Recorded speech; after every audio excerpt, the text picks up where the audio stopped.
We are ready to go. No, sir. Yep. Good evening. Hello. I would like to welcome you all to the Thursday, July 18, 2024 meeting of the Bellingham Planning Board. We have a first item on the agenda, this continuation hearing for Prospect Hill Village. Can you bring us up to date? Sure, well, I don't see the applicant here, which he was supposed to be here tonight. I thought I saw him outside. Well, let me go get him before we start this.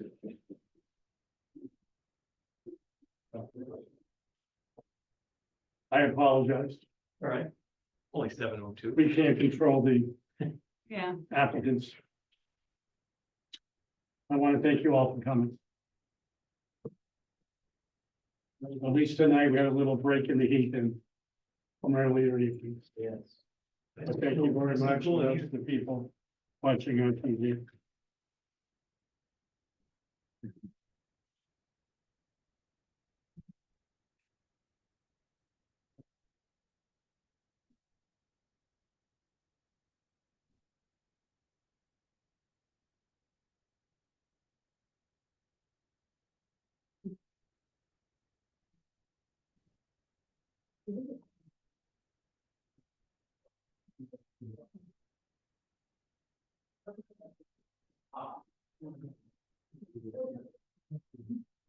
Yeah.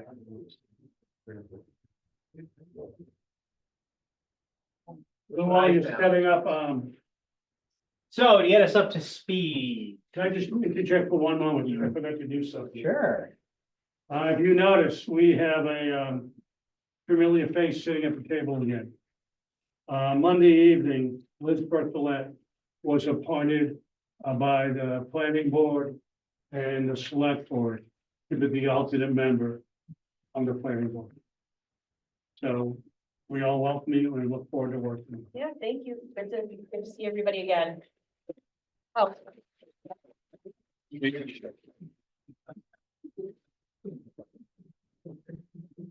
All right. Hello. Sir, how are you? Not bad, I missed you. You're running late today. What's going on? I was in my car, I had a protein waffle. Believe it or not. All right. So He brings up to date while he's. sure. So, yeah, this was continued. Right now, we just received back, or actually, we received the stormwater peer review probably a month ago, maybe a little bit more than that. Lou just thank you, sir. Lou just submitted, revised plans, I believe it was end of day Tuesday of this week. So that, what, go ahead. Go ahead. I was gonna say, so we received that end of day on Tuesday of this week. So I did include, just so you have them, the 11x17 plan set. Yep. In your packets today. Obviously, you've had zero time. I haven't even looked at them, because that came in late Tuesday. But that's gonna eventually have to go back in front of the peer review consultant to review those. So I'm not entirely sure what we wanted to discuss tonight, but basically with that in mind, we're just receiving the new information, so if you want to give an overview, I mean, it's up to the board. I'd like to keep it brief because we really, Yeah, you need for the to, benefit of the public, but more importantly, the board. yeah, I This information is supposed to be in by noon time on Friday, think it's 11 o'clock on Friday, 11 o'clock on. or Wednesday Wednesday. before, Wednesday. which was just changed. So, yeah, so it's up to you if you want to hear it or not. I like a brief overview. I'm more- I don't want to get into detail. Just to be clear, like, these are in your packets because we just received them, and I feel like having an 11x17 plan set to review at your house is helpful to have. Yep. So now you have them, but anyway, So if you could just give us a brief overview. So as Rob just said, we just recently submitted the revised plans based on the comments for the stormwater management of the Mhm. project. What I'd like to do tonight is take the opportunity to discuss, continue You on. would like, you need to be at the I don't have to, but I Okay. would like to be. Because of, I think. May hear me from here or do I have to move this over? So if you remember at the last time we met, there was some discussion with the fire chief regarding dead end streets. Mhm. And we talked about, okay, if we decide that we wanted to eliminate a dead end street, which happened to be this cul-de-sac that we have in this location, we could do that. So what I presented to you tonight are two options for the project, and I think that we're at the point now where we have to really decide well, which way we're going here. As I mentioned previously, we tried to separate this side of the site, keep it as undisturbed, as open space. So, and this is, I should go back and say, we're gonna be going through this process with the Conservation Commission, because this is considered an alternatives analysis. And so we're at the beginning stage of that. We'll be meeting with the Conservation Commission in August to go over this in greater detail. But before we go to a continuance, I'd like to get this in the minds of the board members so that you can be thinking about it over the rest of the summer. Okay, So the first alternative would be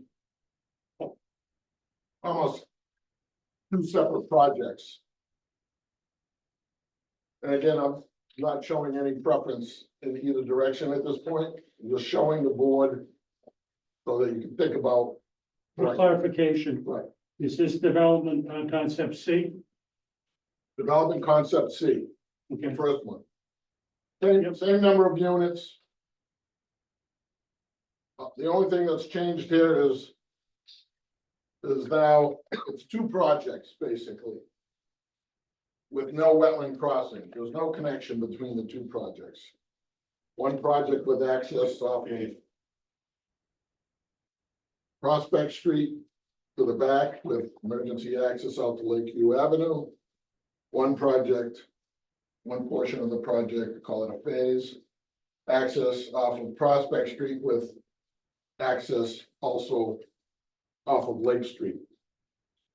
Two different phases of the project.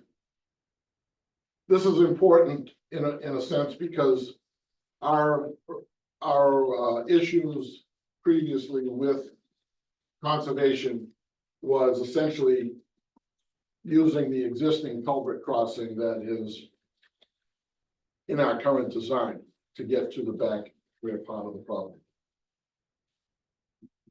So the second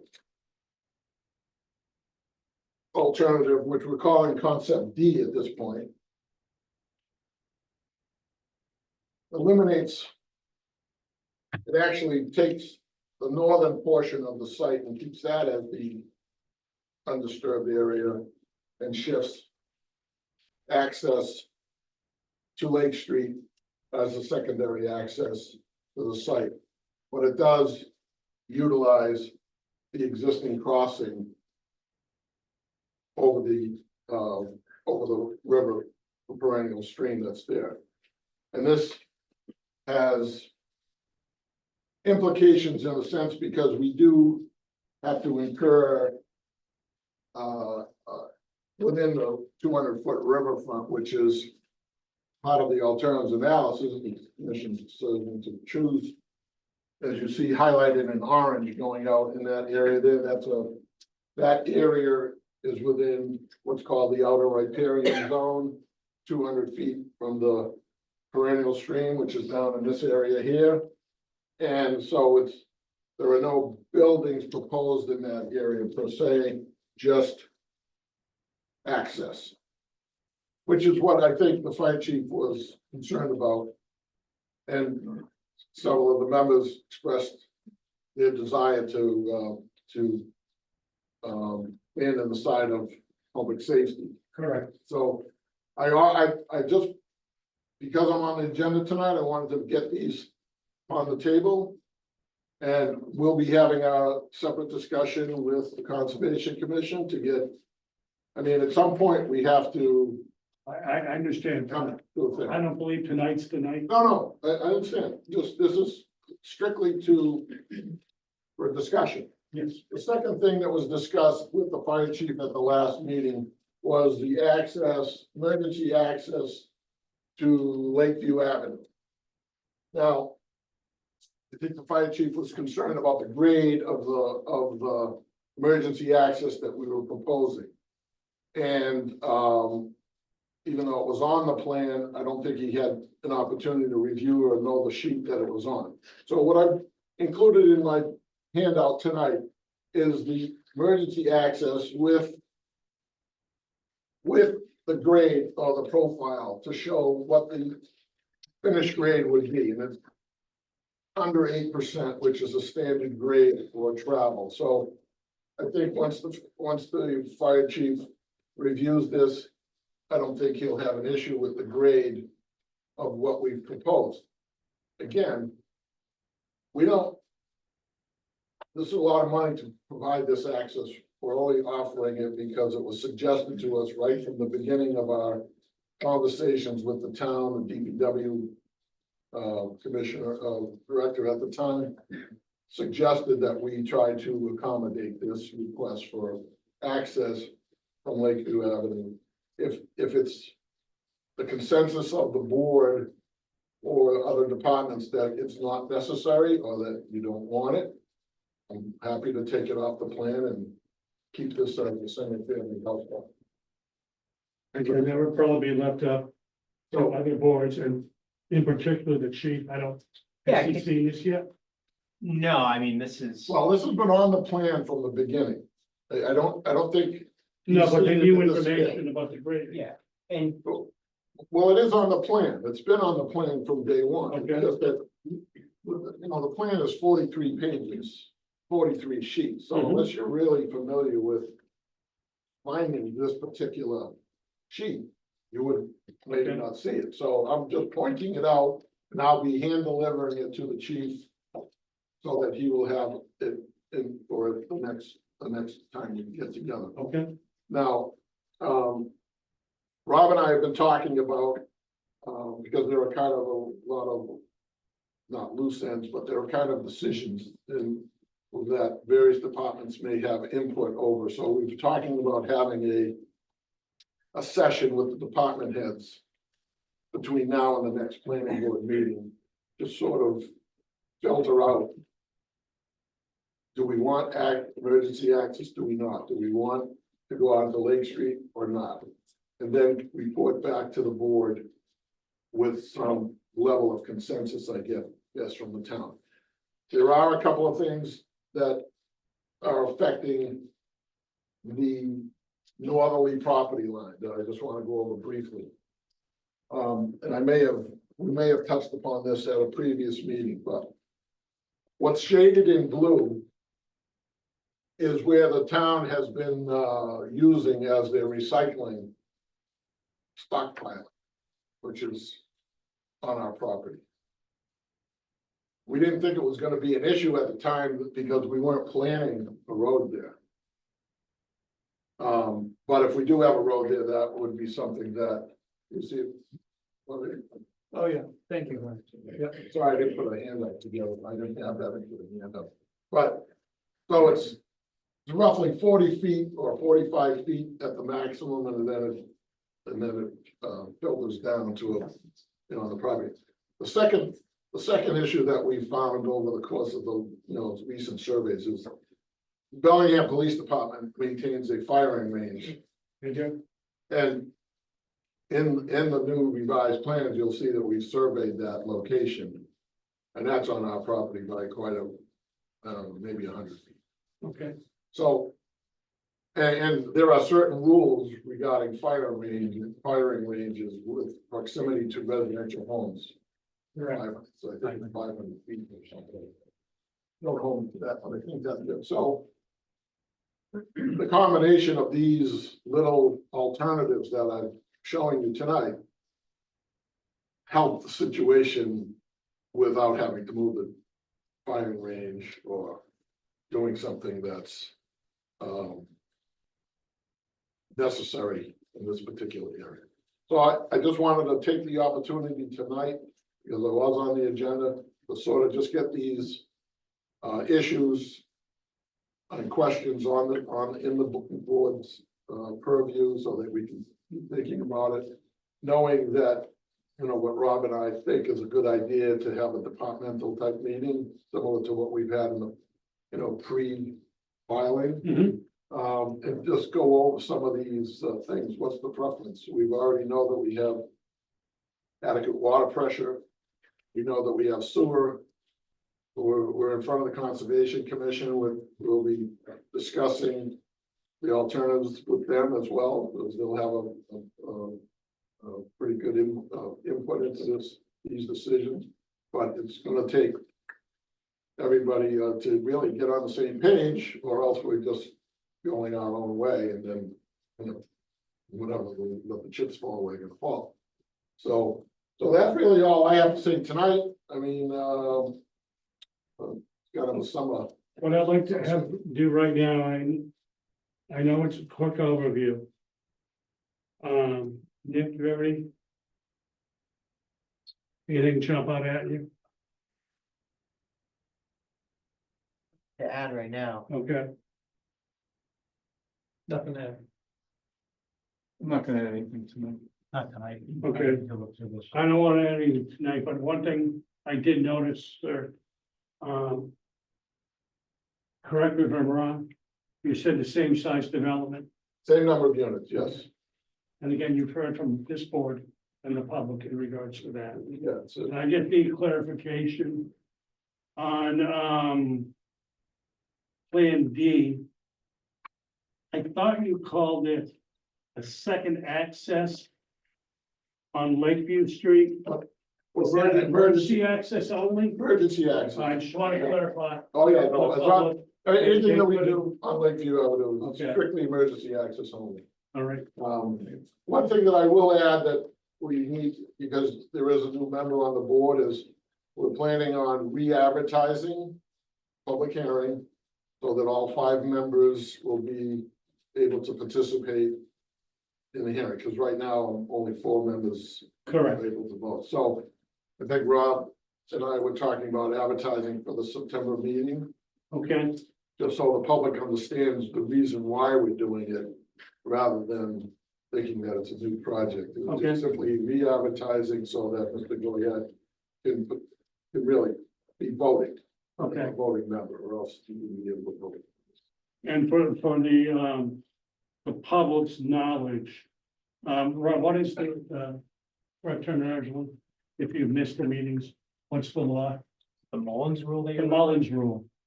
If you've missed more than one meeting, I believe it is more than one. you're not allowed to, vote on a, item in front of the board. If you miss one meeting, you're allowed to catch up by viewing the tapes and signing a Mullins document stating that you missed the meeting and you caught up by obviously reading the minutes, viewing the audio and video, and then again, signing that document. So the reason he is resubmitting is so enables our newest member to be able to vote, because he has obviously missed more than one meeting. Now, tonight is gonna be interesting, and I apologize. I do want to hear from the public. But the information we have in front of us and the information just showed you, we only got this evening. So to try to keep it within the realm of things that were discussed tonight, I still encourage you to come back to future meetings. But direct comments through the board and not to the applicant. And if you have one person that wants to speak on your behalf, it'd be appreciated. If not, that's fine. But I would like to rotate who asked the questions. And after a question's been asked 2 or 3 times, we can try to move on. So we don't become repetitive. So the woman in the front with the white plugs? Yes, ma'am. Yes, I have a question and a question on someone's behalf. When it was stated that we got sewer, what does that mean exactly? Were you permitted? Were you licensed? Like, what does that mean? Well, we know that we have access and availability of sewer. We just need to design it, which is in the process of being designed, will be probably submitted for review in the next, meeting. We were asked, originally, we were thinking of separating the sewer, part of the installation as a separate notice of intent with the Conservation Commission. But they've asked us to sort of combine it, so that everything is on the plan all at once, so that'll be added to the plan. What I mean by saying we have sewer is that we've been confirmed with Woonsocket that there's adequate capacity in their plant for this project. We, as the developers, will have to install the sewer line to get it down to the pump station on Cross Street. But it hasn't been permitted by the town. Well, it hasn't, no. It No, there's hasn't, not, Nothing's been approved. no. hasn't even been filed yet, hasn't been. I don't even, Rob, do everything in writing to that regard? No, it hasn't, there's been no application for the sewer or Okay. any So design. technically, he believes he has capacity, but it has not been approved by the town. Okay. So your question is correct. The second question is, we're on Oxford Drive in Franklin and we have well water. Mhm. Is this project gonna impact our water availability? I would think so, we're gonna use town water here, so. Everything that we're doing is probably gonna Where help, does that town water come from? comes from the. Up here. There's a water main on Lakeview Avenue that, traverses through the recycling center and out onto Maple Street, Where's the water originate from? where the town wells are. Yeah, it'd be the aquifer, whatever the well fields are for that one, which I don't know that exact location off the top of my head. Bellingham works on pumps. So, Bellingham works on well pumps. Right. to our Yeah, location. I think it comes from the Bellingham wells is where that would originate from. what I will say about wells, because we put wells in all the lots on the front along Prospect Street. You know, our responsibility relative to the water and to the impervious surface is to make sure all the water is recharged into the ground. And that helps anyone who has water, well water, that helps recharge the groundwater. In this particular project, there's not one drop that's leaving the site. Right, we're just wondering what the impact potentially could be for Oxford Yeah, Drive. I don't think there'd be any impact. Well, is We're that not gonna be, something- we're not gonna be drawing on any of the other water. But you don't know that. Well, I just know that we are drawing from the municipal water company, so. Right, but if the aquifer is the same that we get our well water, I don't know the answer to that question, I'm sorry. thank you for that. We'll look as we move along. Okay, thank you. Yes, sir. So Bill Kilroy, also Oxford Drive. So we're seeing some updated plan renditions here. Yes. And I was trying to get caught up in preparation for the meeting myself, and I was reading some of the town letters positioned to the applicant, or and to you as the board here. And one of them stated from the town attorney that he wasn't of the opinion that he would provide a Franklin access road into this because it would need to be multifamily to multifamily, and this is single-family residential to multifamily. So what, has that been addressed, or what's the impact here? I'm assuming the applicant would have to scrub that road. and then Obviously, go somewhere else. we see that letter. I Yeah. can let the town engineer. Yeah. Correct. Still, Answer. Can I have this answer, because he brings this up at every meeting. You know, we don't necessarily agree with the town council. Right. In Franklin, so, we'll have a rebuttal to that, when at the appropriate time. What does the town say? Well, You're good. Keith, one second. I think the question should be answered not by the applicant, but by the town. Yeah, fair enough. so. That's exactly what I'd like. Yeah, so basically, I had town council weigh in on our Bellingham Town Council, because the letter you're referring to came from Franklin Town Council. I think On you- May 9th, yeah. Yep, Yes. yep, dated earlier this year. So basically to that point, I believe that letter basically stated that the access would need to be through a use variance, potentially through the town of Franklin, which they felt pretty strongly that probably would not occur. So speaking to our town council, the planning board, this board has to basically make decisions based on the Bellingham zoning bylaws. So we can't make determinations based on the Franklin zoning bylaws. However, that is on the record, so as I explained in a previous meeting to Lou and the board, you know, if this were to get approved by Bellingham, we would have a condition in our approval requesting that prior to any construction, we have some type of written verification that access is approved through the town of Franklin. So, so that's where that stands from the Bellingham side of things. So, I hope that answers your question. It does. I mean, he cited some case law, you know, Yes, with it. So I mean, I think he feel like he's on some firm ground there. And if the applicant wants to rebut that, obviously. he has that right to abut. Absolutely. But I think the best way to answer the question was through the board and not through the applicant. And I apologize for interrupting him, but that was the reason I interrupted. Well, that's perfectly fine. Thank you. Anyone else? Person in the back? I get a question as far as if this project was to happen, is Bellingham taken into any consideration on possibly tying into some of these waistlines that he's putting in the surrounding areas, that we can tie new septic lines into his lines, sewer lines, so we can get some of the people off of the sewers in the local area, because a lot of them are still on septic tanks. And as well as doing that, if he's going in with new water lines, I know you have a problem with trying to test the plumbing in the city of Bellingham for lead pipes. And I know we just did have a broken pipe on Lakeview Avenue. And so knowing if we can upgrade all our water systems as well in the local area, just as all this construction, if it is happening, tying into it and possibly getting it done as well. Let me give you an initial answer, then I'll turn it over to Rob. If you had heard earlier, we're having various departments meet with the applicant, address some concerns. I'm sure that may be brought up if it hasn't been addressed already. yeah, so keep in mind, there hasn't been any sewer design or anything presented to the town, and that would be under the DPW to review. For previous projects that have had this situation where there's been some type of sewer, this would probably be a force main or something of that sort.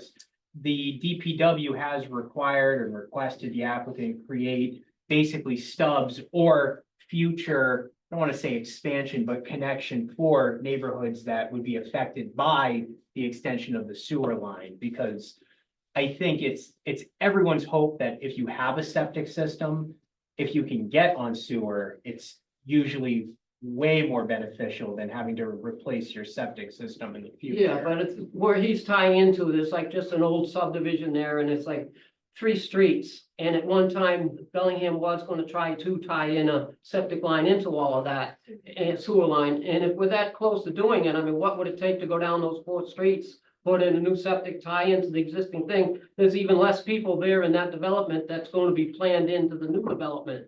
Yeah, So it's just something to look at, to upgrade, because all that septic is going into Silver Lake, which is polluting the neighborhood, to where we're upgrading everything, and we're upgrading Silver Lake and making Bellingham much nicer by doing so. yeah, so to answer your question, as part of the DPW review, any other project that has come across this board, there has been a review to make sure that there is the potential for future extension or I can't think of the word, the Upgrading. connection to the sewer, but Yes, Sir, I can tell you, recently as 2 or 3 years ago, Bungay Brook yeah, that was the one that I was thinking of. and Reservoir Road, the neighbors were, had stubs put on the street. And if they wanted to tie in, that was their option, but stubs were provided. So it's something we looked at in concert with the DPW, but that is something that the Director of Planning and Engineering will look at. So it's a great question. Great. We don't have an answer, but it will be reviewed. Great. Thank you. But thank you, again, a great question. They're just trying to upgrade everything like with the water system, the water piping, because you gotta have like the Bellingham water supply approved, and check the lines, make sure there's no lead in the pipes by sometime the end of the year. And as well as doing that, you're upgrading Silver Lake and trying to get the pollution out of Silver Lake and trying to do something better for Silver Lake and the town of Bellingham by getting upkeep and making it better. We will, Just wanted to I add, don't have an answer, but it will be reviewed. thank you, And I encourage you to keep coming back to our meetings. thank you. And also, I believe some of the information is online. The agenda is online prior to meetings. Yeah. Anyone else? We have somebody back. I can't, Yeah. yes, ma'am. Okay, Paulina Yellow from Lakeview Ave. I'm just curious, is there a time limit for decisions to be made? Before maybe a default ending? Yes, can you explain the Yeah, I don't, process? yeah, I forget the exact.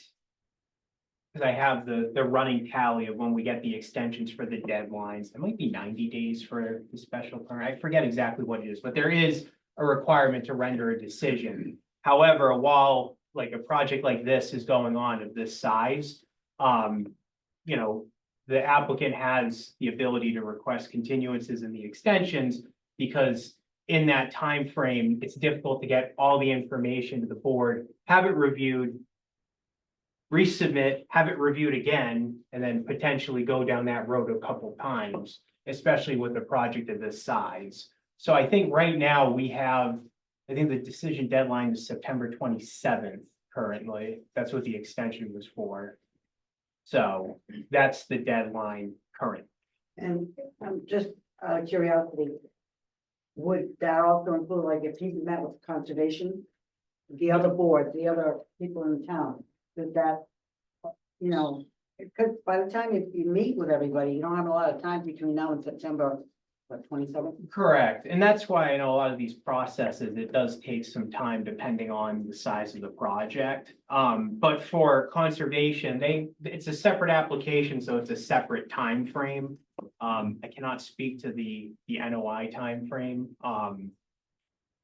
But they're under a different time crunch than planning board. Okay, so right now it's the end of September. Correct. Okay, thank you. Ma'am, the reason we do that, we don't want to rush through the process. We want to work with the applicant. No, I understand that, but I don't And want there to, may be perception out there. We want to make sure things are done correctly. I just didn't want the date to come up and then say, oh, we can't work on it anymore, that's all. You know, you have to keep working. Again, very good question. Thank you. Real Anyone quick, else? just the applicant mentioned that because of a new board member, they were gonna reapply. Yes. Does that reset the clock? That's a good question. I know I reached out to legal counsel on the situation to make sure that it was even valid to do that, because basically it requires a new legal advertisement to re-advertise and to do, I believe it's to re-notify as well. I don't have an answer right now for that, but can definitely figure that out. I believe that the decision deadline for this September 26th, since it's the same application, would apply. Or September 27th. But, What if it doesn't? well, that's why I need to verify with town council, so. Is it necessary that it be reapplied just for one member to vote? Yes. Otherwise, it would have to be withdrawn and then resubmitted. That's his option. Yeah. Just quickly, what is the vote in September at the meeting? There's no vote, decision deadline. But you said you're having the meeting in September to vote. Well, so Vote on what? basically, there's a decision deadline, which is if the applicant feels that he has all the information in front of us for the vote, then the vote is taken. Or he may request a continuance because there's still more information. We haven't even covered the traffic portion of this project, so really, it would probably be another continuance and another extension after that. But what is the vote? Like, what are you voting on? To Oh, accept what, the oh, I plan? apologize. Yeah, so the vote, Thank the, in this case, it's a special permit. So yes, the vote would be to approve the plans, the stormwater report, the traffic study, basically to allow from the planning side, the approval to construct the project as designed. Now, That's confusing, because last week at conservation, you were saying you hadn't even seen it, nobody's anywhere near to approve it, so. yeah, so from the conservation perspective too, and mind you, we're not saying that, we're getting down a little bit of a rabbit hole here Yes. because the extension, the decision deadline is September 27th. Right now. Right now, is this going to be wrapped up September 27th? There is still a significant amount of work that needs to be done. We're just going over the preliminary stuff with town staff coming up soon. So if for some reason this were voted on September 26th by the planning board, there's still Conservation Commission that needs to approve the project. Plus, on top of that, there's still the sewer construction or the sewer design that needs to go through DPW review. So there's more than just planning board purview on this application. Can I just interject for one moment, man? We did not mention the vote. The applicant brought it up and simply said it would happen for a vote and then let the chips fall where they may. So it's a long process. We don't think we're there yet. We need more information. So we're gonna work with the applicant to try to get as much information for the board and the public as we move forward. So September, it'll either be continuance, or it'll be a yes or a no vote whether it gets approved. I think that's a fair assessment. Is it correct, Rob? Yeah, no, I would say so. And on our behalf, I mean, I think the board knows that we've granted extensions while we were considering the subdivision, and that process went almost 2 years. Right? Correct. So we're aware of the deadlines that the board has, but we're always cooperative to make sure that they have all the information to ensure that whatever vote they take is more favorable than the alternative. So we'll be providing this information, and I would probably expect, several more extensions to the deadline for filing a vote. But we do have to have it, incrementally. We can't just extend it out 1 year. We have to do it incrementally as the information is submitted. So this is all new information. And summers are tough, people are on vacation, so this information isn't getting prepared as quickly as we would like. So today we submitted revised plans. Next week it'll be some other information, and the Conservation Commission will have obviously. And you'll be at the next conservation commission meeting. Oh, yeah. Gentleman in the red shirt. Just want to confirm that, so the alternative plans that we saw tonight, the board just received those, This evening. but they will be posted on the project website so that we can find them before September of the next time. Correct. Yeah, there's gonna be a new plug of information that goes on, because we just received a lot of new information, the revised plans, the revised stormwater report, and I think it was the comment response letter. So that's all gonna go on the town website. We just received it, so, yeah, we wanna make sure the public has access to that. And as a rule, we don't like to discuss items that we just got, but again, he's here, the audience is here. And as I preface my comments, I apologize that we just got it today, but I still wanted you to be able to ask your questions. Thank you. Any other questions? So I guess the question is, the continuation date when, I think I see the applicant getting ready to say something. I think we're gonna be chatting, town staff to basically put forth all of the concerns that have been raised through the different departments and make sure that, it makes sense to have everybody, all the town staff that is affected by the land use applications to come together, because Lou has mentioned some different alternatives for access and such, which might look good from a planning board perspective, but also might be a huge hindrance on the conservation side for specific regulatory purposes such as them. So we just want to make sure that all the information is submitted to Mr. Petrosi.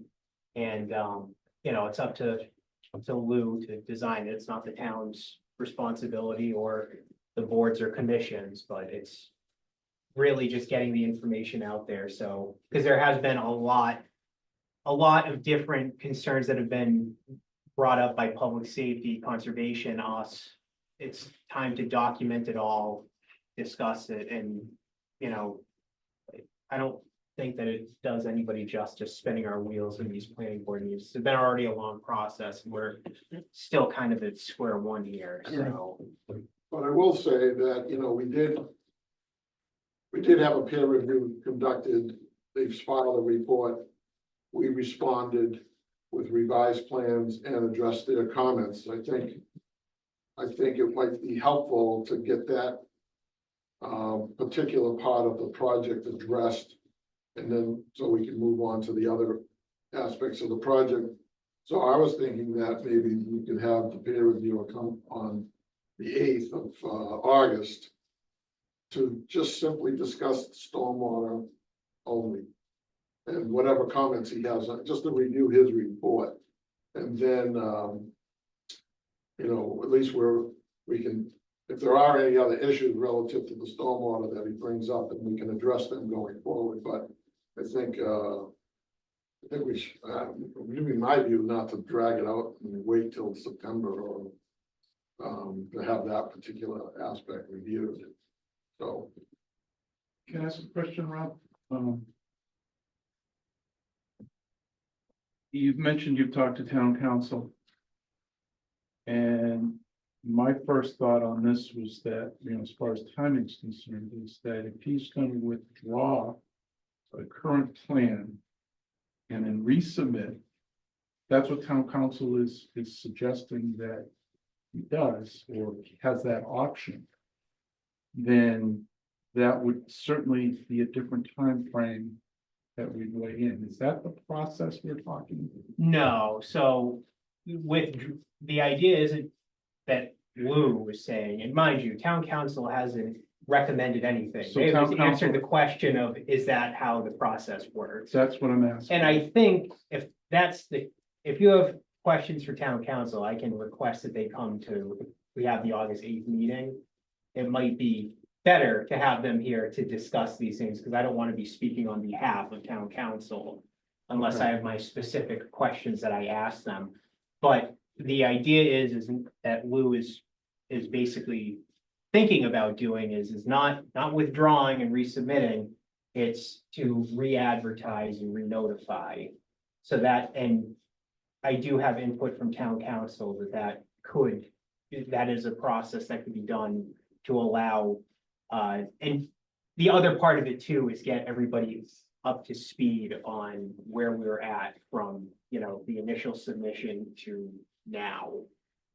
If he does that, so, not withdraw and resubmit, that's not the case. Does that answer your question?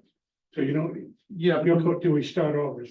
so, yeah, I mean, the way I understand, the way that I've been involved with the Mullins rule is that if you haven't, with all due respect, if you've missed more than one meeting, you can't make that up. Mhm. So even if you're re-advertising, we re-advertise projects all the time to let the neighbors know that, yes, we're moving forward again. We've done that on several projects that I've been here for. It's just a normal standard of process of, hey, it's only fair to let the neighbors know that this is still going on. So we've done that. So I guess I guess that's a question I would assume that I'm hoping that you can reach out to town council and clarify specifically what those rules would be. Well, what I understood, and town council obviously is the decision maker, but this was to update. So if I were to vote, in lieu of missing meetings, there would be an update. Correct, That would get me up to speed, that would make up for those missed meetings. correct. That's my understanding. Yes, yep, and like I said, I think it would be best. I'll get town council input, because like I said, I don't really want to answer for I am not an attorney. Okay, I was just wondering how that would affect Okay, our continuances right Yeah. now. I just see one more question before we talk about the continuing. Yes, sir. Steve Miller, I had a similar understanding as was regarding the Mullen rule. I'm running into the same situation with WS. And it was explained to me by the former chair that we could petition the applicant for an update meeting because it would allow me and the two other new commissioners, once that update by the applicant was completed, that we could all vote. Correct. Okay. It's something that's done, there's not been done on. Not every time those new members appear in the middle of the hearing. Correct, but often, yes. I think I would be impacted as well, because I have missed one meeting on this. All right, you've only missed one. Yeah, so that would maybe reset, right? We said, Would that you reset? would reset, I believe, but we can find out. Yeah, yeah, Two things I would like to try to get done. I like to have, you feel comfortable with stormwater on the fifth, on the eighth? on the eighth, I can reach out to the peer reviewer and as far as like their. Like a re-review, I gotta talk to the peer review consultant. I'm sure that the eighth should be plenty of time for them to be here and be able to talk about the resubmission, because that came in this week, so I think August eighth is a good date to And then we reach. can We hear just from- stick to stormwater. We can, in town council. Correct, in town council, Okay. I can request that.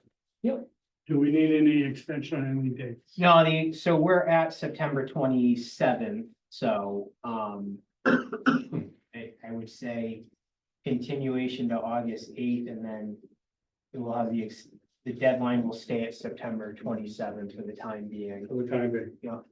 That works. Do I have a second? Second. Any discussion? Want to call for the vote? Nick, I. Bill, I. Bill, And so that serves as a vote, now, so roll call. We will see you on the eighth. To the public, there'll be two items potentially discussed on the eighth. Input from, town council on the process of, an update or resubmission. And most likely, so. But please come back, and please have your questions, and try to focus it on what is presented on the eighth. Again, I can't thank you enough for coming. Thank you very much. Thank you. It's much appreciated. Thank you, appreciate it. Thank you. Rob, we'll see you. Sounds good. I'll have a good one. Probably next time on the agenda is Maple Street. Yeah, so the next one on the agenda is 0 Maple Street. We were waiting on the peer review for the stormwater for that one. We still are, but I did talk to the peer review consultant. They should have that wrapped up this week. So they requested a continuance also to August 8th. Okay. And we're good on the decision deadline because that's in September. So it looks like we are going to have a full, working towards a full agenda on the eighth.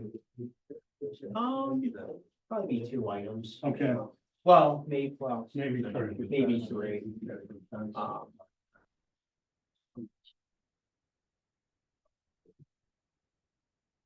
We have a continuation, can you bring us up to speed?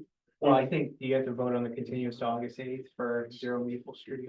So, okay, there wasn't a motion, so. Do I have a second? second.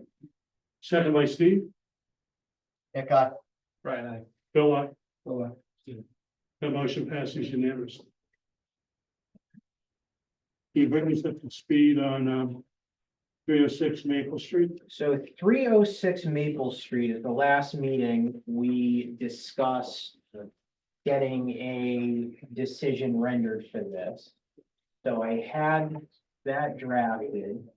In the Dropbox, there should be a decision dated June 27th, which there was one in your folders that was dated, I think, July, in the packets, July 18th. I just corrected that. I don't know where that one came from. It's June 27th that I wanted to discuss, I think, first. So it says the date of vote, June 27th. Correct. Okay. Yep, that one should be in the Dropbox. Yep. Now, with that, I know there's been a little bit back and forth on my end with, well, that first one was reviewed by town council and our consultant, Jim Cupfer. That draft was supplied to the applicant as well. And there's been a couple comments that they have mentioned as well, which I have another decision just showing some of the smaller revisions, which I can pull up on my screen, and I have paper copies if you want to look at that too. But I think it would make sense to go through, if you would like, the June 27th decision. And then after we've kind of discussed that, I can show you the areas that the applicant has just noted a couple concerns or little tweaks here and there. In the language that I mentioned, and then, you know, if the board wants to look at that, review that information a little bit further, you may, you know, whatever you want to do. But I think that might be the best way to express where we're at with the decision, Okay. if that makes sense to It does. everybody. Does that? Yep. Unless you think that there's a better way, no, No, I that don't. works, okay. I'm All right. So with that, let me pull up the decision.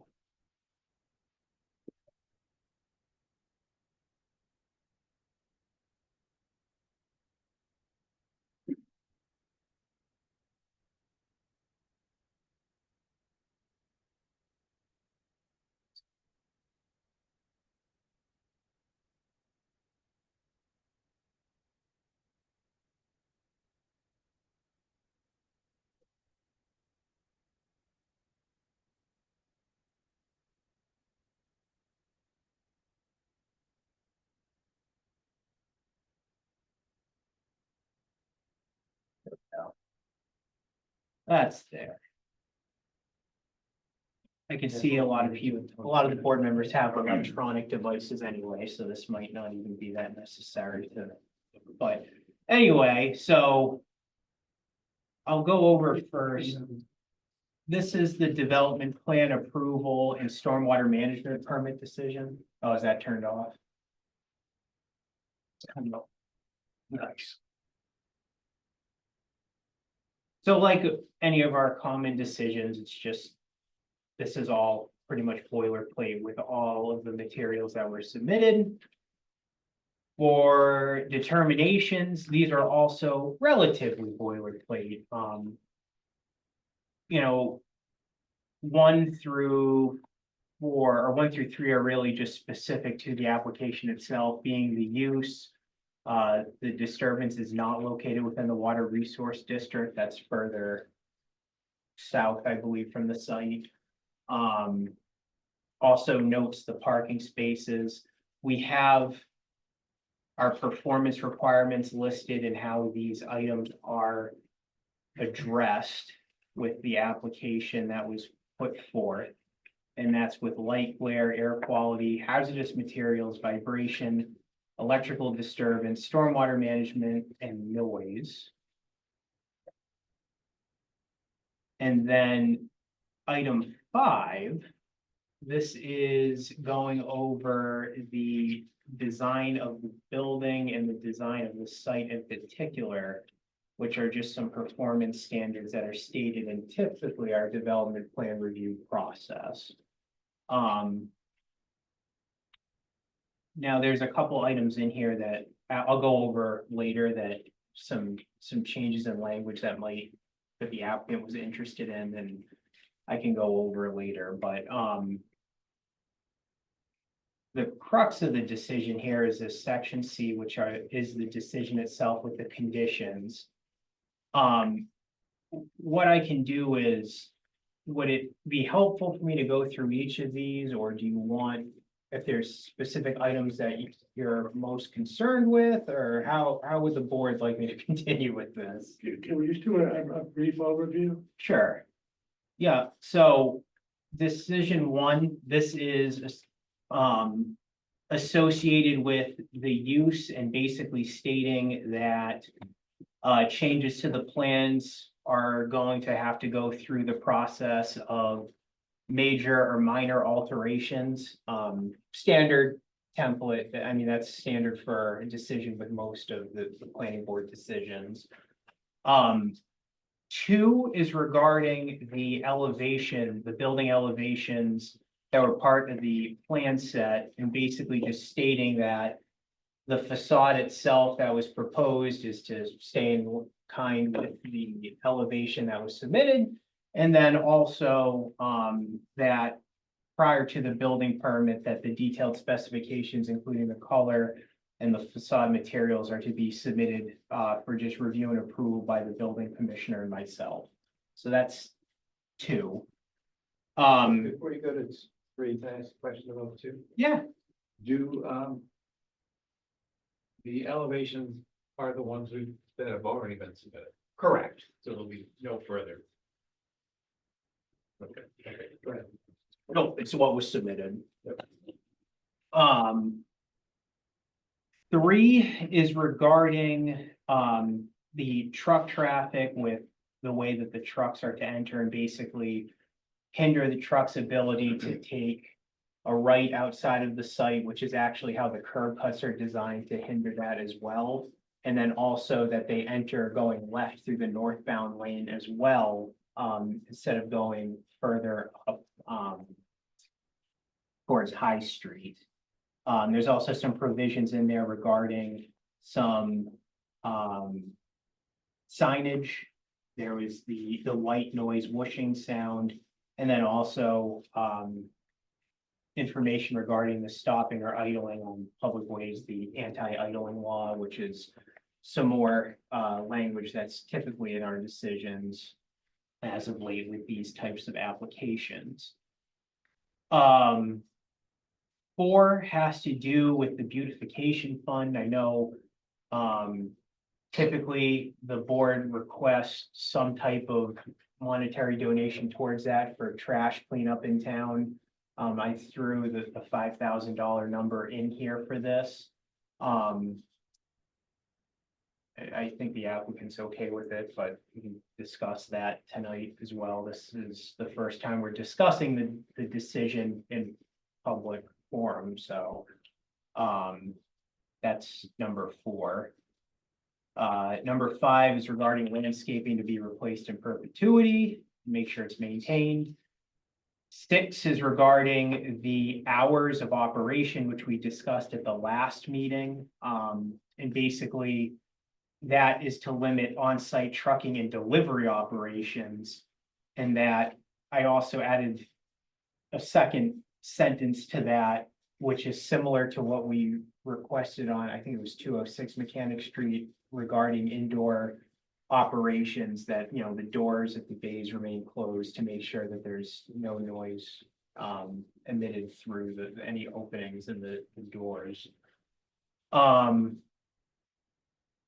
Number seven, which I want to discuss a little later, this is regarding if the tenant is not consistent with what was proposed with the warehouse and distribution operations, that the applicant needs to notify the board and potentially have a modification to the plans, which I think we need to discuss that a little bit more once I go through this, if that makes sense. Eight, prior to the start of construction, that, you know, there needs to be the sediment and erosion controls. And those also need to be inspected and approved by myself and the conservation agent. The number 9 is regarding the limit of work line, because there is the scenic road permit for this one. I also put in here that the limit of work line along the frontage needs to be staked. So then that way we can limit any disturbance to trees along Maple Street. That's a little bit different than we typically have in our decisions, but that's just because it's a scenic road. I think it's very helpful. 10 is regarding construction, hours of operation. 11, that is the standard condition regarding the 6-inch gap from the ground surface for fences to allow for wildlife to travel through them. One thing that I will note in the revised language that I have is that there's a sentence at the end of that stating that the sound wall, because that is an engineered wall, that does not include the 6-inch gap underneath. Because that's how it's engineered. Makes sense. Yeah, you don't want that. 12 is regarding the 8-foot vinyl opaque perimeter fence with 6-inch gap underneath, around the outdoor storage area. If the, owner or tenants decide to utilize that, that basically the material that's stored in there needs to be screened from the fence, lower than the height of the fence, and not seen from the Maple Street right of way. And just saying that flammable and or hazardous materials are prohibited from that area.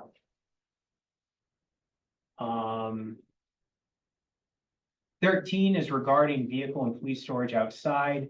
The main objective of that condition is the last sentence, just stating that we don't want any materials, vehicles, trailers, or anything stored on site, which would hinder public safety's emergency access around the proposed building. Which One question on that. Sure.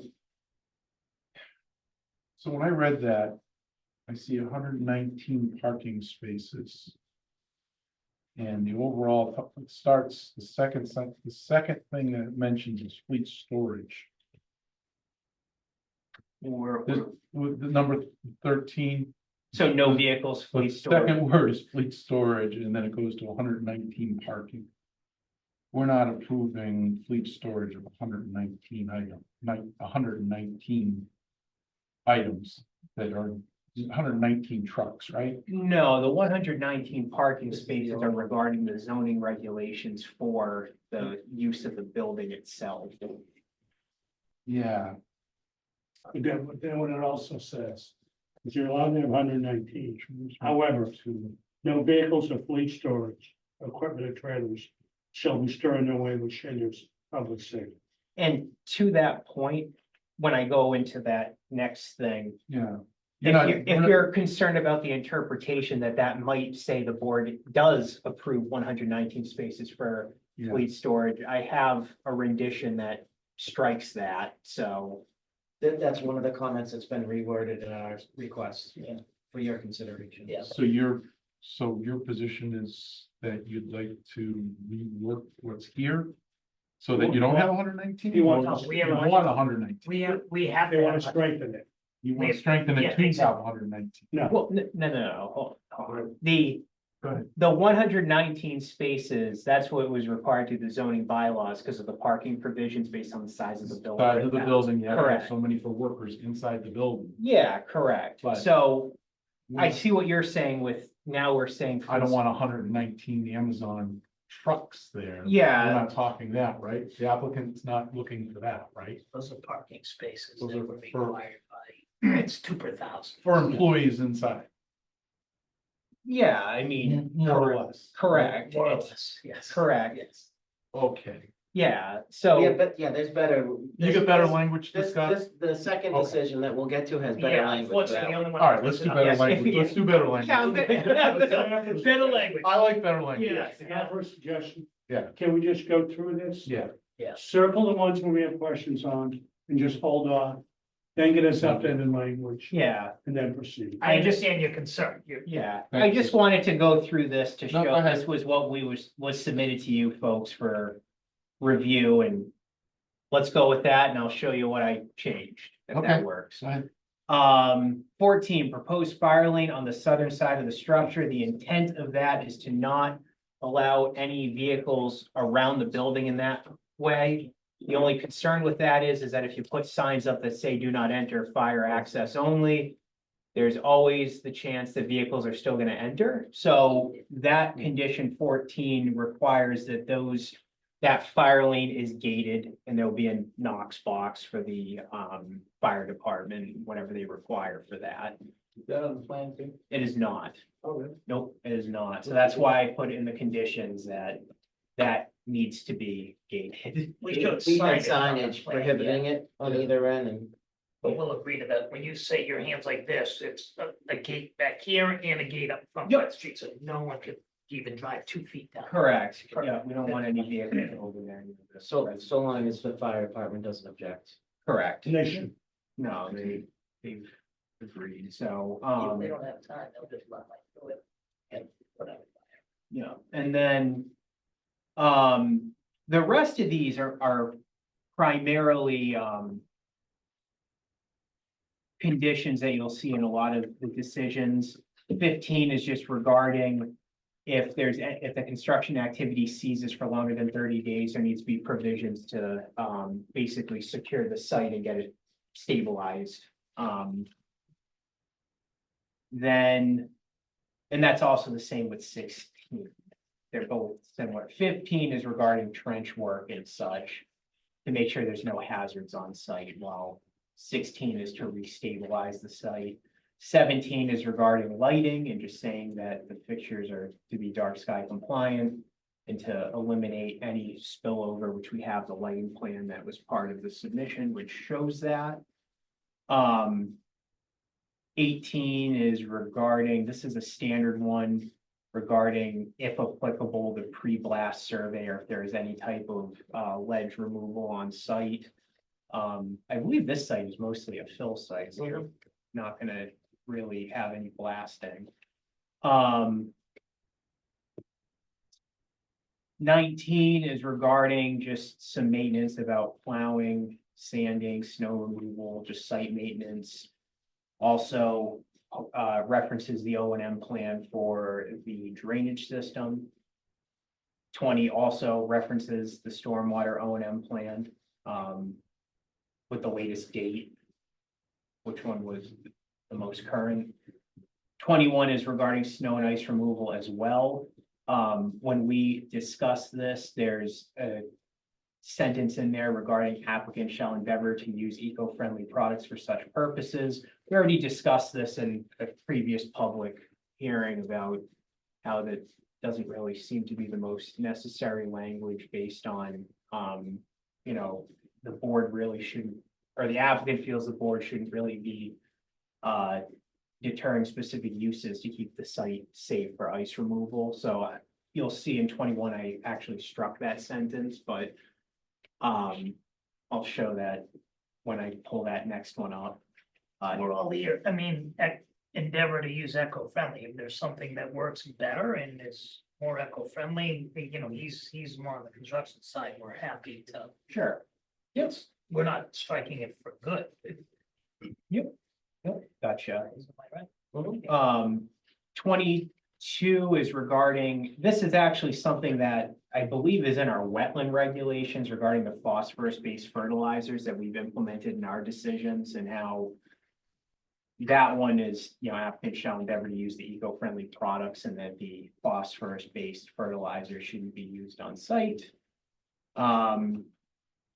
23, prior to an occupancy permit, a complete list of hazardous materials needs to be submitted to, in this case, I think I had this as the town planner, but the current, or the person that it should be would be the building commissioner, because they're the zoning enforcement officer.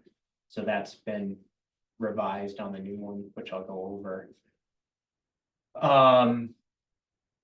24 is the requirement of the pre-construction meeting and the different items that are required for that, including the SWIP and EPA and DEP approvals. 25 is regarding access and utility easements and coordination with DPW and town council. I don't believe there's anything required for this one, but if it does occur, that something needs to happen, that's the proper avenue that needs to take place, is what this condition is. 26 is basically, that one's kind of legal jargon regarding,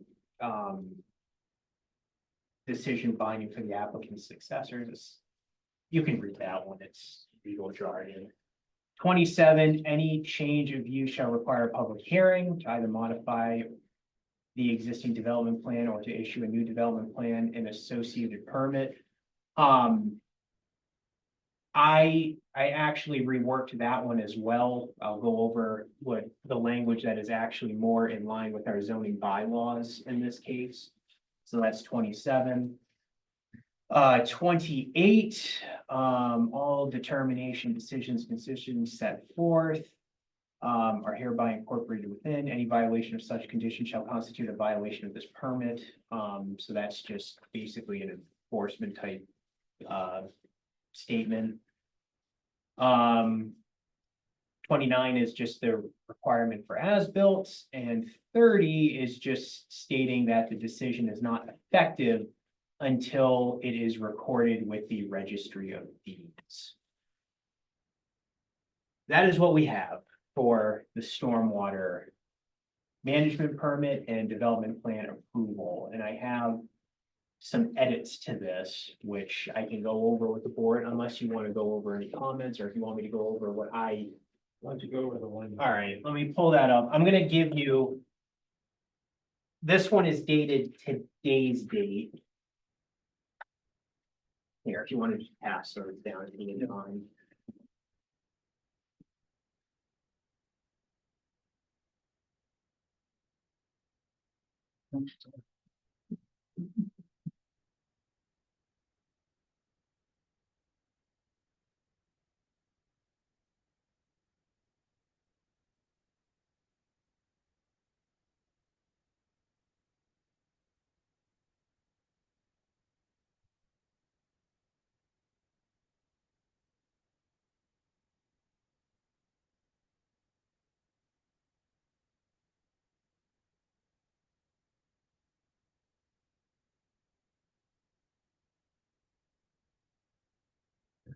All right. Don't worry, Steve, we'll be here. Okay. All right. So this is the one that the tweaks that I made. So first item for determinations.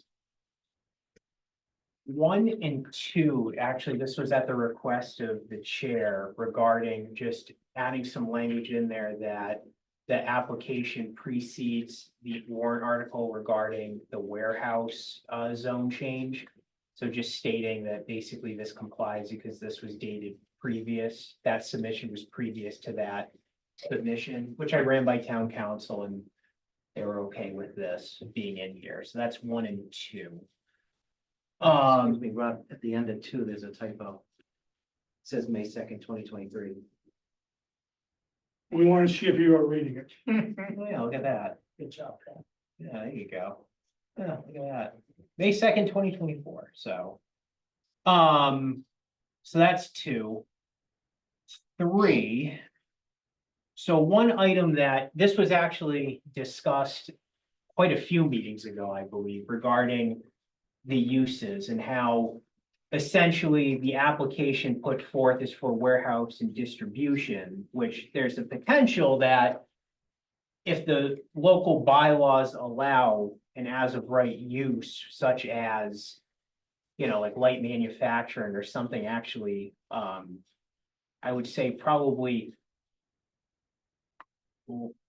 less obtrusive than warehouse and distribution, because warehouse and distribution is the application in front of us is probably the most cumbersome for the local neighborhood, that you don't necessarily want to be pigeonholed by that use. Now, We cannot, as the planning board, give, an all out, okay, if it's as of right, this application covers this. So the mechanism in place is that any application that or a tenant were to come in, the applicant has to submit that to the building commissioner, because he's the zoning enforcement officer. And he is the one that basically will tell somebody that you either have to go back in front of the planning board because this is not by right, or you're okay, but then they'll do the review of, are the parking spaces adequate? What have you, the different certain aspects. They'll also review that from the building's perspective, like if there needs to be fire suppression stuff, which I believe is required for this building, that's part of the, that meets or it conforms to the regs. So for 3, what I did was I made it more in line with our regs, saying that, the application proposes a use associated with a warehouse with accessory office, because that's exactly what is listed in the application. And then just wrote that any change in use shall be reviewed by the building commissioner for conformance with the Bellingham zoning bylaws. Because then that might get bounced back to us. It could even be bounced back to ZBA, depending on if there were something that needed to go in. If that makes sense. So, That's your question. sure. The warehouse with accessory office, is that a designated use within the use table, or is that? Yeah, so warehouse and distribution is, and so is office. So, in this case, for the accessory office, that is something that is regulated in there. Those terms mean something very specific. Correct. So that's 3.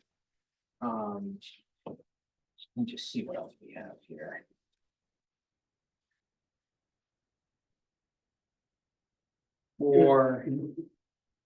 Whoop, sorry, were you saying something? No, go ahead. For 6C, that is regarding the hazardous materials. That contradicted the condition further down that basically states that any of the hazardous materials that are proposed need to go in front of the building commissioner for review. Because that's what's in our zoning bylaws. We do have a condition that the outdoor storage area, that's prohibited, but it's the building commissioner that would prohibit any type of stored hazardous waste or anything, not hazardous waste, hazardous materials that would be stored in the building. So I just updated that. Which number you on, sorry? It's 6C. Okay.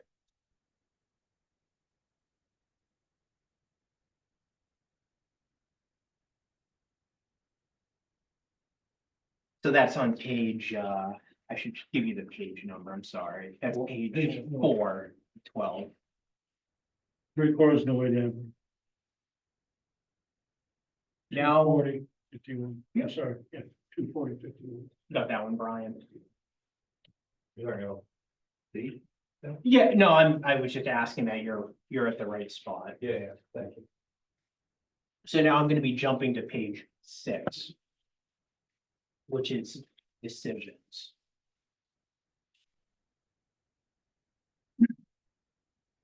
Under the decisions, that one I added the clause because it's basically saying any change to the plans need to be reviewed by, be reviewed and approved by the planning board for the potential for the minor or major alteration.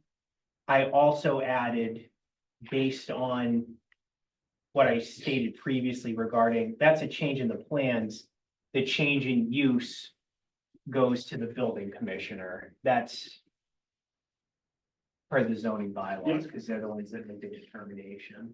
So that's, I'm sorry, that goes back to determination.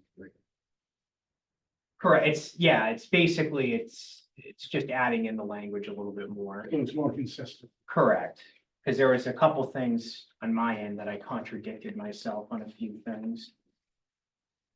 Not surprising, I'm sorry, guys. Number 11, that was the fencing with the 6-inch gap. That's on page 8. I just added that condition is limited to on-site fencing and does not apply to the proposed sound wall. So that was 11. 13, which is the one that we're discussing a little bit. I basically struck the first half with the approved plan or the approved parking spaces, the approved trailer loading areas, and just wrote for 13, no vehicles, fleet storage, equipment, or trailer shall be stored in a way which hinders public safety's emergency access around the proposed structure. So making it a little bit more short and sweet. That way, Phil, if you were concerned about the interpretation of approving 119 fleet storage spaces, I understand. So that kind of whittles it We're down. already dealing with it. Thank you. I understand. Can I ask you a question about that one? Sure. And we can come back to it with more in-depth, but wouldn't it make sense just to strike fleet storage in its entirety? Because fleets are vehicles, right? So no vehicle, equipment, trailers shall be stored that way. And I think the intention is to prohibit fleet storage. Is that what you're saying? Well, actually, it's not necessarily to. Because I think there's what my intent of this is not to even bring up permanent fleet storage by any means whatsoever. It's just if there's vehicles that are unloading and you have a tractor trailer that it's not gonna be there overnight, but it's in the middle of hitching a trailer or removing another, that we don't want trailers lined up where public safety is gonna be roaming around.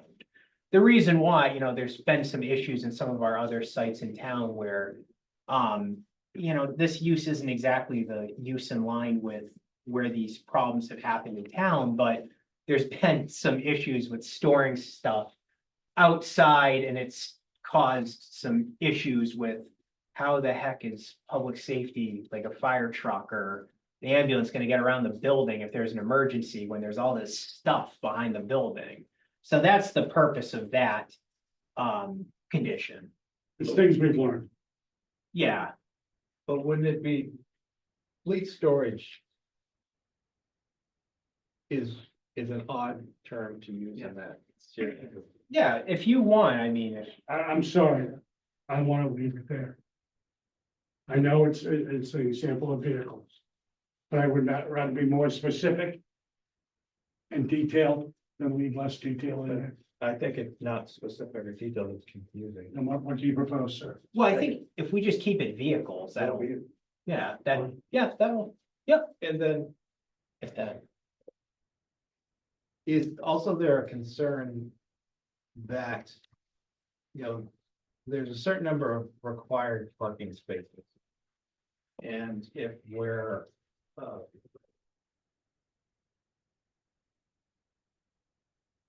if the applicant is allowed to store their own vehicles in those parking spaces, but limits the number of parking spaces available, say to employees. Is that what we're trying to guard against too, or is that? Yeah, and that's kind of where the zoning bylaws come into place with the requirement for the specific spaces, because I do know in the past, just with past discussions where there has been a change of use, for example, with a certain tenant, and there is this idea that, okay, I want to start bringing in a fleet of vehicles to park at this business. I know that has always been a red flag for, zoning enforcement in town, because, well, you have an allotted number of parking spaces per the plan. We don't want this situation where, okay, we don't have enough parking spaces, so I have 4 loading docks at my building that I don't use that can fit a trailer. I'm just gonna start stacking vehicles back there. That's not what the intent is. And the idea is that if that use were to come in, that's where it goes to the zoning enforcement officer to look at, here's the approved number of spaces we have. And if you have, 4 vans or something, because it's like a HVAC company or something, and then you request from the applicant, all right, what's your business operation here? Because I want to know, is this going to be adequate? Because we're not, you're not parking these vehicles here, there, and everywhere. Plus, we have the provisions in place too for like the outdoor tenant storage that needs to be screened. So that limits the ability to, which, If I may, Mr. Chair, my 2 cents on that is 2 per 1,000 is heavy parking count for an industrial building. A lot of other towns we've permitted projects in, it's 4 per 1,000. No, other way around. One per 1,000. I've even seen it as low as 1 per 3,000. I agree with you to strike the fleet storage. I mean, we have 119 spots, which is more than adequate. I think the intent is to make sure that we're parking in the striped parking spots, so we don't impede public safety responding, police, fire, whatever it may be to the site. So I think I would be okay with that. And I think that the last piece is that it says 2 per 1,000. It doesn't specifically say in the zoning bylaw for employee use, it's for the building's use. So. That's what we think.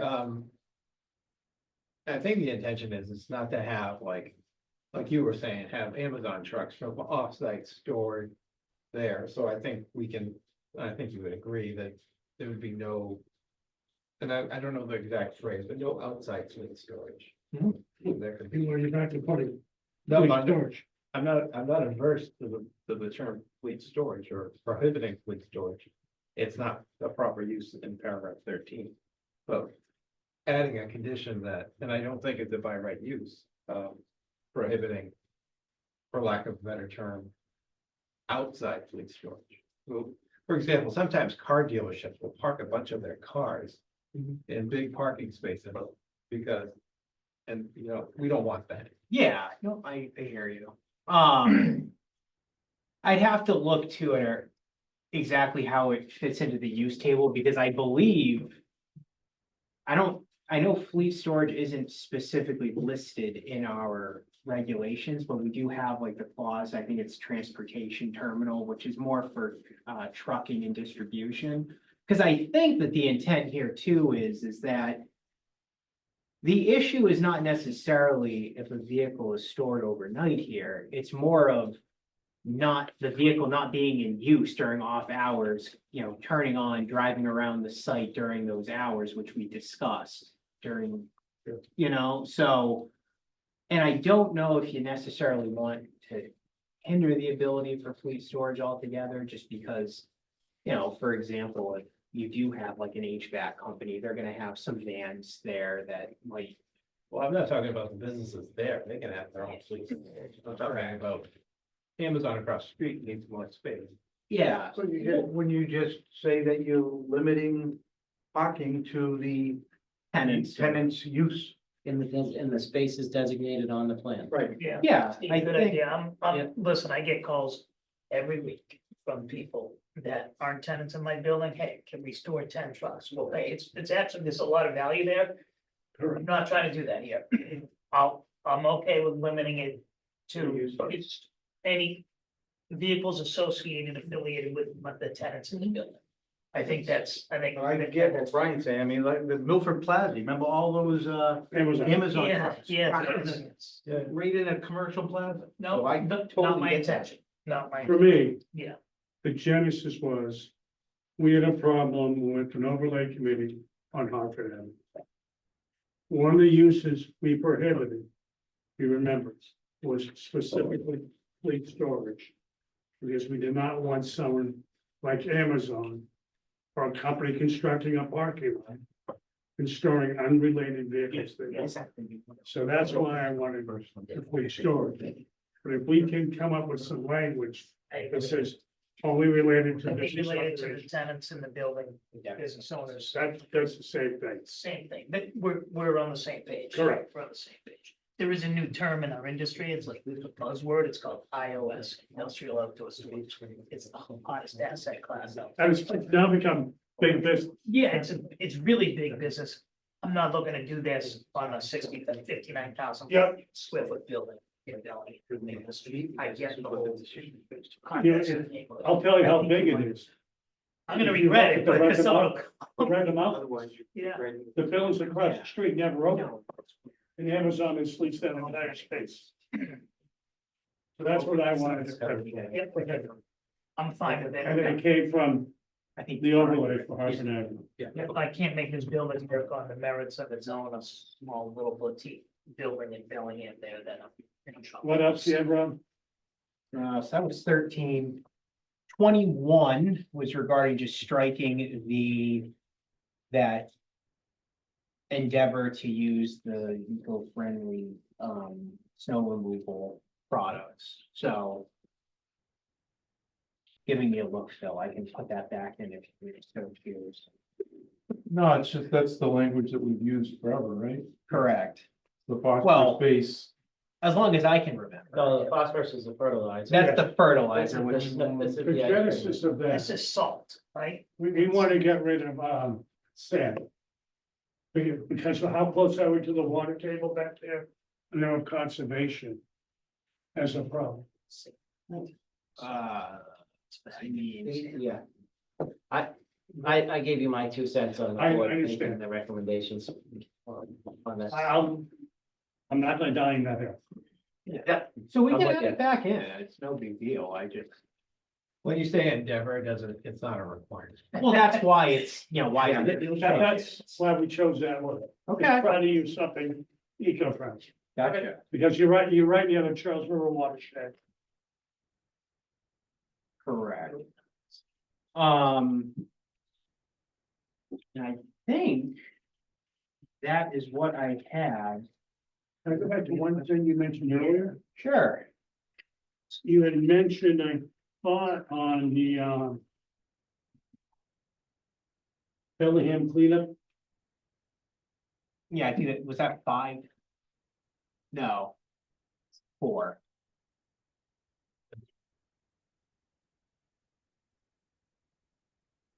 yes, and you said that was the first time the applicant had seen it. We spoke about it over the phone after I read the decision. My first reaction was, okay, if it's an ask and it's important, and it's on the scale of what other people have done, I think that's great. I'm willing to do it. The only question was, I think it's called a town fund, and I'm just gonna throw it out there, it's up to you folks to talk about it, if it makes sense, is that if that $5,000 was used on the Maple Street corridor versus on another end of town to pick up trash on the street. I don't know how the fund works. Okay. That would be my only request. It doesn't have to be in writing, but I'm willing to give the $5,000. It would be nice for the Maple Street neighborhood to get the benefit of that $5,000. Can I answer that? If you don't mind. You're the chair, you can answer them all. Okay. Please. I don't want to. The genesis of that was we've heard from a lot of neighbors Mhm. over time. And the warehouses that have come in town, well, we've heard a lot about, to be kind, all sorts of pollution. I can go into greater detail, but it's prevalent on Depot Street, Maple Street, High Street. So the intent is to try to clean up those areas where the warehouses are, to the best of our ability. Done. Yeah. I just didn't know if it was a town fund and that $5,000 could be We allocated can't- somewhere else. It can't be specific Mhm. to The Maple, intent. but the intent originally was based on the warehouse, Mhm. we see more pollution. So that's where it came. Yep. Yeah, We're The- committing to, the citizens are right, yeah, it happens.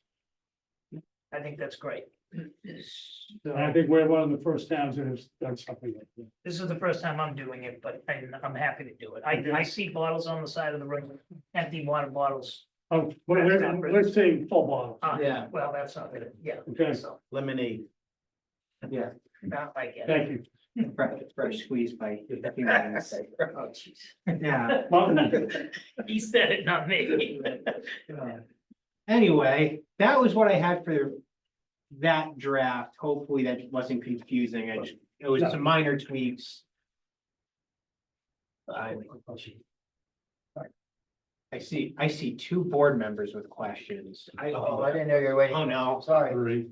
I'm leaving. What's going on? Go ahead, Mr. Chair, whoever you want. No. to speak. Condition number 12, the fence. Correct. I understand But the fence will only exist if the tenant decides to use the outdoor storage, area. If they opt not to use it, what does that area of the parking lot become, and do any improvements need to be made, like line striping to control traffic or anything like that? So at that point, it's just going to be a paved surface and what this, how this is, drafted. Cause it said the way I drafted this decision, like you said, it's required if the property owner and or tenants decide to utilize the outdoor storage space. And then there's more requirements regarding if you do utilize it, height and restrictions on the materials themselves. So right now, it's just a paved area. Any safety concern if that area of the parking lot becomes kind of a free-for-all? I mean, could be a requirement to stripe it, but I think it could be used as, you know, accessory parking of some sorts. I don't anticipate that being too big of an issue because it's an open space and it's farther away from the building. Sure. But if the board is interested in potentially utilizing language or something for that, you know, the applicant and myself or. The building inspector probably gets his teeth into that if we don't build the fence based on our occupancy permit and our description of the tenant's use. So I think we talked about it. It falls under the building inspectors.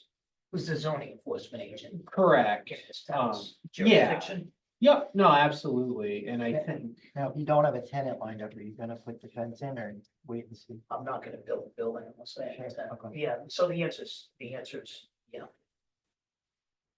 We gave him some flexibility. Yeah, thank you.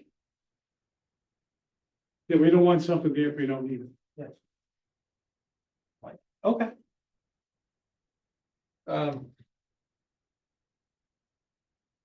If we can go to the determination, so page 3. Determination B, last paragraph. determination page 3.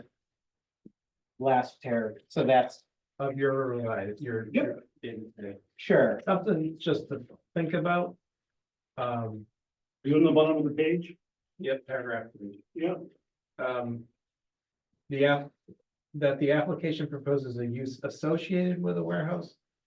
What does the word associated mean? Like, is that something that we can reword to say the applicant proposes a warehouse with accessory office use?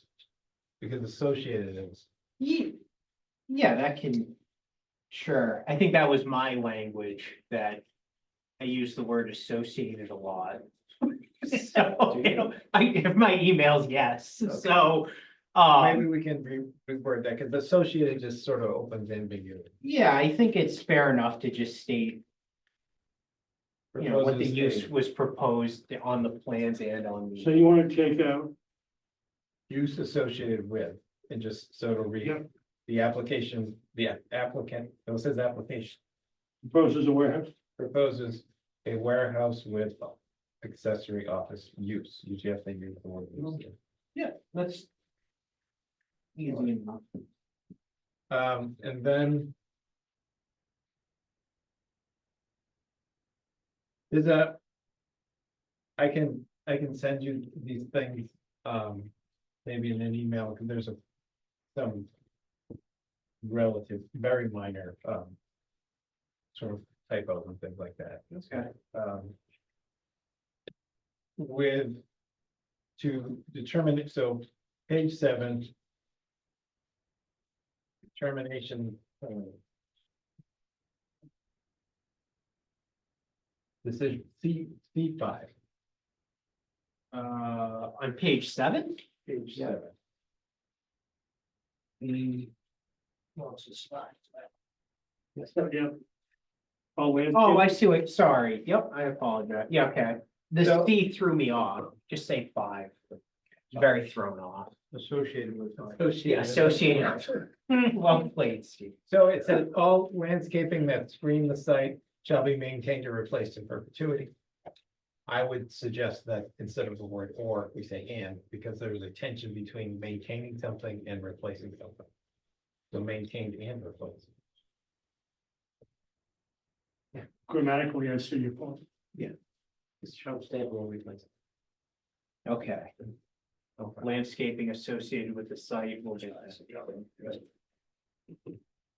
It's the last time I used it, I swear. Just as a general rule, in the next paragraph below, equal signs never should appear in a legal document. Okay. But let's talk about hours of operation, and we'll get back into that. And then the sentence, the last sentence of paragraph 6. Any on-site business taking place outside. Is it cleaner to say no outside activities shall occur? Something to that effect. Because any on-site business is, again, it's just vague. What is- You would, instead of saying outside activities, would outside business? I don't know what the word business means. Or do you want to just Any- say operation? Operation is a good word. Yeah, I like the word operation. No, hold on. I think what you're trying to say here is we're limiting trucking to certain hours, Correct. but not operations inside. Correct. That's what he's trying to say. Yeah, So we need to be careful how we word that. so I would suggest no outside operations shall take place outside of the hours listed above. Well, it's really. No, but, truck no, operations. we still do. If they're working inside, we don't want the doors open, Correct. We've agreed to that. so that, so. you know what I'm just change it to saying? Yeah, I think we're saying the thing. Work outside of the hours listed above, all doors shall be Fine. closed. But we don't want loading and unloading of vehicles outside of those hours. But hold, let me play devil's advocate. Let's just say it's a hot day and you don't have any deliveries. Working inside, still keep the doors closed.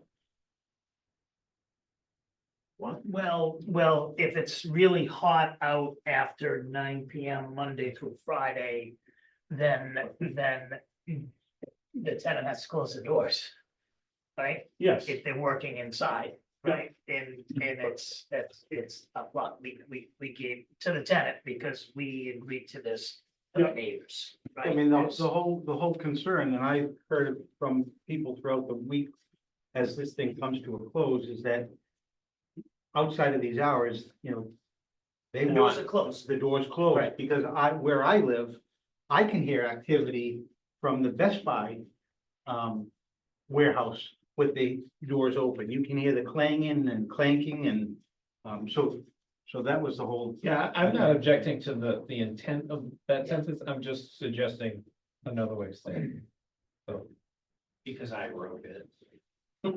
I would just say no outside operations shall occur and then That's fine. something like Yep. that. Something to Okay. think about. Yeah. For the most part today in new construction, you're gonna go the extra mile with your HVAC and your fans and Yes. turns and I'm not gonna use the word because it's a 3-letter word, but the brand name is Big ASS fans. They're very expensive, but they actually work and it keeps. Tenants will be, I mean, this has been the worst couple of weeks of summer for some of our tenants, for a long time because of the humidity, but if the rules are, the doors have to be closed and it's in their lease, the doors are closed. but it's also what we learned from the proposed machine shop that never went in town. That the neighbors were gonna be complaining. So that's why we're trying to look out for the neighbors. Yeah. As best we can. To limit the noise coming out of the building. So, next paragraph 7. Second sentence. It reads, if a tenant proposes, which is not consistent with the anticipated warehouse and distribution operation. So I think it should be consistent with the language we use, warehouse and warehouse office, what is the word? Oh, warehouse and accessory Yeah. office. That's real. Sure. Just make it consistent. Yep.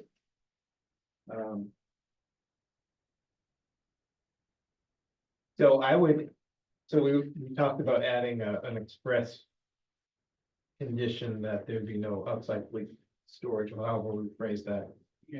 But in keeping with that, there would be we can't grant a bulk storage permit. But to avoid all ambiguity, they have an outdoor storage area, if they need a bulk storage permit, they gotta get that, right? Yeah, correct. And that would just come wanna- from a change of use.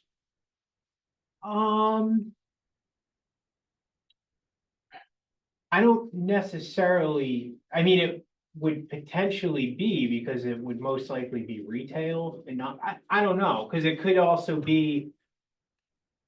If you have, like a contractor in there who wants to utilize, area to store. Materials of some sorts, yeah, you're gonna have to go with the bulk storage. Once again, though, that's why. If that comes in, that goes to Tim to say, bulk storage, you gotta go get this. Plus, if there's a change that's not consistent with this. I see your point, I agree with you. So are you Just- saying, Just to avoid all ambiguity, just like this decision, and this isn't the words, but this isn't granting a permit, we can't grant anyways, but it's a bulk storage permit, and it's that, I don't think we're permitting bulk storage, right? no, So I want to be careful with what you were saying too about implying that bulk storage is allowed there, but you know well, what I'm it's, trying? yeah, it's as simple as saying. It's in our zoning bylaws for. What that is, I mean, it can be referenced in the decision, basically stating that. The application does not grant. The use of bulk storage. Yeah. And shall, if that does occur. It needs to be reviewed and approved by whoever in accordance with That's fine. whatever that. Yeah. I believe it's the board of section selectmen and is. so. So Well, that's, when I reviewed that with my attorney, she said that, in your description for your occupancy permit for the summary of the tenant's use, right? And any list if there's any hazardous, and your occupancy permit covers it twice, it's still, in her words, the buck stops with the zoning enforcement agent, and it's the building inspector. So Andrew understand that anything listed in that tenant outdoor storage has to be submitted and approved by the zoning enforcement agent. Correct, So you're yeah, welcome to add that to the where hazardous materials have to be, if you want, for more clarity. yeah, I think you're just implying you want a little bit of it's like, boot and suspenders. yeah, I get what you're saying, it won't conflict with what I think you're both on the Saying same. the same page. thing. Even if Yeah. we don't include it, they can't do it anyways without us, but I don't want there to be any confusion later on, looking at the decision. I thought we could do that. Yeah, I get Yeah. that, okay. With the paragraph 14. So in the past, particularly with down the street, there's been a tension between what's on the plan, what's not on the plan. Should the gates be referenced on the plan? Does that, because sometimes people go off with two different things. Yeah, I mean, it would be helpful to have that on the plan, I mean, it's pretty drawn out of where they need to go, but, if that's what you're requesting. I don't feel strong asking you, because Yeah, I don't, we have problems. no, I hear that, and typically. For something like this, I don't think it would be too much of an issue to not have it on the plans, but condition it here, especially since. He gets a copy. The signage is shown where the gates need to go. So there's a reference point there too. But when Tim goes and does a walkthrough. Well, I He's have to gonna- do the walkthrough. All right, with so you're them. gonna, Correct. assuming you're not gonna get hit by a bus or anything like that in advance of construction. But when somebody's looking at You're the driving plan it, Brian, I know. associated with the bus. They're looking at. But, Maybe right, associated. boots and suspenders, when we submit for the building permit, the occupancy permit, and Tim, everybody gets a copy of the submission for the building permit, and it says gates. I think that's where Tim will say, okay, Patrick, go meet with the fire lieutenant and work with him as to what type of gate and what he wanted to look Yeah. like. And there's two of them, one in the back and one in the front, so no one can ever drive near where those neighbors are. Right, and that's how it theoretically and probably will work, but sometimes. I think what happens is they look at the plan and say, okay, check. What happened in a recent experience. I'll make the Something was change. on the plan, Yeah, and it Okay. wasn't I addressed. know. We have eyes on us on this building, and the whole neighborhood has eyes on this. We're not gonna skip one. I understand. That's listed on either this or the plan, but if it's better, we'll ask Mike to make one change on it's one page on that plan. It's on Well, he's gonna issue the set for construction anyways. Number one, okay, So we'll make those- the change of the Yeah. plan. Yeah, no problem. We'll add it to the plan, two gates. Those are my, we can talk about hours of operation later, or if other people have other changes, then we'll talk about that generally, or whatever you want to do. Well, I think hours operation is a big item. Well, You're looking at me, I mean. I think it's a big item. So it's something I don't want to leave an additional meeting. no, I Yeah, don't mean another, I don't want to tonight. Do you want to talk about later? We're gonna talk about now. Well, let's see what other people have comments. Yeah, I get a couple.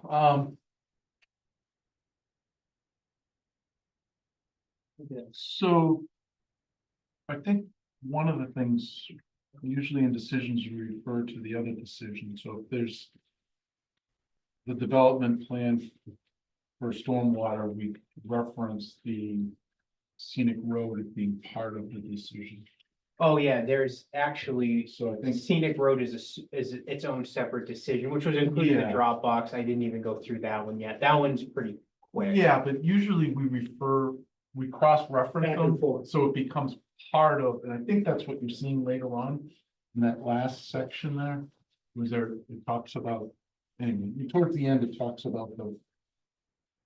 Yeah, that's right. But basically, it incorporates the scenic road into this particular, I think in the section where it goes through the like noise and hazardous materials, that section he references this special. We're close to scenic road. Yes, we got that on this. and I think it was on. Yeah, like number 28, all determinations. And conditions set forth in the development plan, stormwater management plan dated, that brings the plan in, but. Isn't that usually one where we throw the scenic road decision onto here too?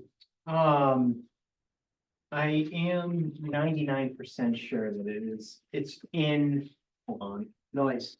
It's on page 5, paragraph G. Oh, no, that references the sound study, not, yes, not. Yeah, Well, so let me just to cross-reference what I'd like to do is just incorporate the Yeah. scenic road decision into this decision and vice versa. Just so that Yeah. anybody who gets a copy of this knows to refer to that as well. They're probably got it. So I guess that's the first one. The second one on peer review, I think, Rob, there's a section on there about infiltration testing that was left to be conditioned. Oh, yeah. Yes. So I think that needs, I don't know if I didn't see it in here, but I think we need to add something. Yeah, we talked about that last meeting. Yeah, That would be a condition, yes. yeah, let me, I'll add that. Yeah, okay.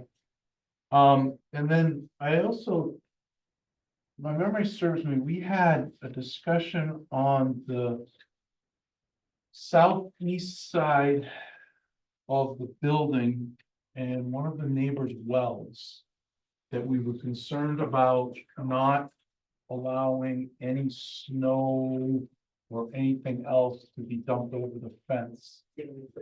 And I didn't know whether it was on the drawings at this point or how it ties in, but I think we agreed that nothing would go over that south side of, or Right. the south side of the fence because there was a neighbor that had a well there. Yeah, I think Ron Concerned with the covered well. that. It was supposed to be It's listed as an area for no dumping of snow. Similar to what they did in the carriage. Yeah, on condition 21, it's first states that this, the snow removal operation shall utilize the storage areas on the approved plans, and then there's additional language in there regarding installing snow storage prohibition signs along the southern perimeter of the paved parking area and proposed fire lane. Application and source. So, okay, good, so you covered that. Yeah, because I was gonna state specifically to put it on the sound barrier, but I don't know if you can affix things to that, so if you can, great, if not, put it on actual sign post. So we have incorporated. So there's gonna be a sign there, but how do we? Do we call out that we're not allowed to do that? So on the plans, there's actually designated snow storage areas, that is not one of them. They're further north, the closest one is north. It would be northeast of that sound wall, so that's why. On that first. Or the sentence before that, just stating that the snow storage areas utilized have to be per the approved plan. Because that's actually listed on Yeah, the drawings. the drawings, and then furthermore, that's where the signs come into place. So I'm Because sure. that's not upgrading of the well, that would go towards the wetlands way down the road. Not due south. Not towards the above. Correct, Okay, so it looks, okay, so you're happy that that covers my concern. correct, because it would basically be pushed, like I said, to the rear of the property. Okay, And I'm sure the applicant has similar signs. Mhm. On their signs at the other warehouse, I think, they did a great job. On Maple Mechanic with those signs. okay, So I'm not worried about the sign, they're into the sign. okay, and the storage, it double hits that, so that if any neighbors brought it up, it'd be enforced. Correct. I know I know this didn't go through conservation because it's outside of the jurisdictional areas, but that is actually something that typically the commission brings up regarding make sure that the snow storage areas are shown because those are sensitive areas that you want to delineate. Okay, Right, Steve? I'm gonna go back to, number 12, which is our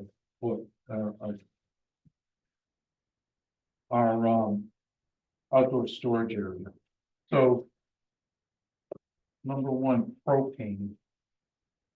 Typically, if there is forklifts, you need propane outside the building. Correct. This is basically saying no propane in that area. Is that going to be okay?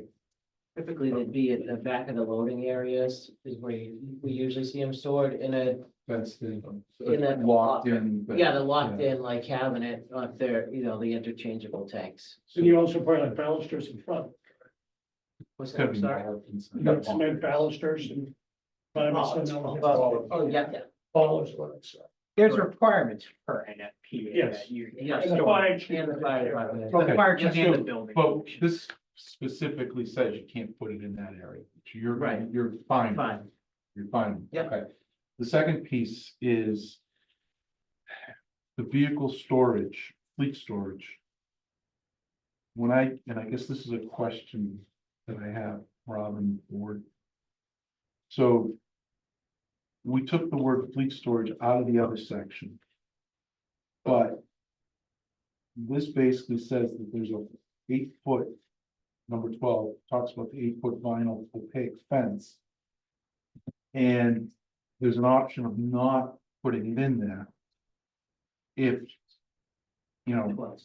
if that, I guess that's the intent, which I go along with that intent, but if there's material, equipment storage or fleet parking over there, I guess my question was the intent is that they need the fence then to cover the fleet storage if there's trucks that they were discussing during that event. Is that a concern that we need to talk about? Because, the idea is that we'd like it, if we agree with you, if you don't need a fence to see what's going on, you prefer not having fences. Right. But if you're storing material there, you need a fence. Right. If you're storing equipment there, you need a fence. If there's any fleet storage over there, I would suggest that maybe we do. And I guess that's a question I'd like to see what the rest of the board thinks, is do we add the word fleet storage in that sentence? I totally understand listening to everybody's concern on this, right? Is you don't want us to show up with 100 Amazon vans and park them there, Yeah, right? We have 8'6" height, so. The vans would be taller than, 8'6" is our max height, 6 inches off the ground in the 8-foot fence. It has to guess that the Amazon vans are taller than that, right? Just using them as an example. But then again, we have 119 parking spots that are striped that we can park. You know, like a plumber's van that typically has the van and then the racks and the ladder. Those vans are certainly higher than 8'6". So it's. I get what you're doing, but I don't know that, I can't see a path to make it make sense. That's what I'm saying. Right. This doesn't make sense from what we're trying to do and what you're And not using the fence. During the discussion, I was reading the Nice table of through. uses, and there's nothing in the table of uses for fleet storage or anything that's even similar. The only thing I came up with is at the very bottom, it says other parking. And because it talks about one accessory spot for residential or accessory spaces for industrial, and then it says other parking, industrial is Board of Appeals. So I think, I think if we wanted to, not that we want to, but if we wanted to have fleet parking at this site, it sounds like we need a special permit from the ZBA. Maybe what you're thinking about is it's a landscaper or outdoor excavation company of sorts, and they have a trailer with large pieces of. Can I offer a solution? I mean, it may address both our needs and reservations to begin with. What if we just, if you don't need it, stripe it off for no parking? well, we're really just, we're talking, you're trying to decide what dictates storage and needs a fence versus but you don't need a fence. Yeah, And to me, storage is something that you are storing that's not moving in and out of there Mhm. every day, that's not on a set of wheels, that's going in and out every Right. day. I don't wanna minimize it, but I mean, you're either talking parking of vehicles that are moving, or you're talking storage that doesn't move every day. So I'm not sure where the confusion's coming in. I think what Phil's concern might be is if nothing is stored there and we put vehicles there that can be seen from Maple Street. normal vehicles that would be working inside the warehouses, I don't have a problem. A parking lot of just normal 119 vehicles that employees bring in to do work there. To me, that's not an issue. Right. The question comes up is that when these start becoming fleet vehicles of different sizes, then that's the question I have, is that if it's a fleet vehicle, is there a Right. fence?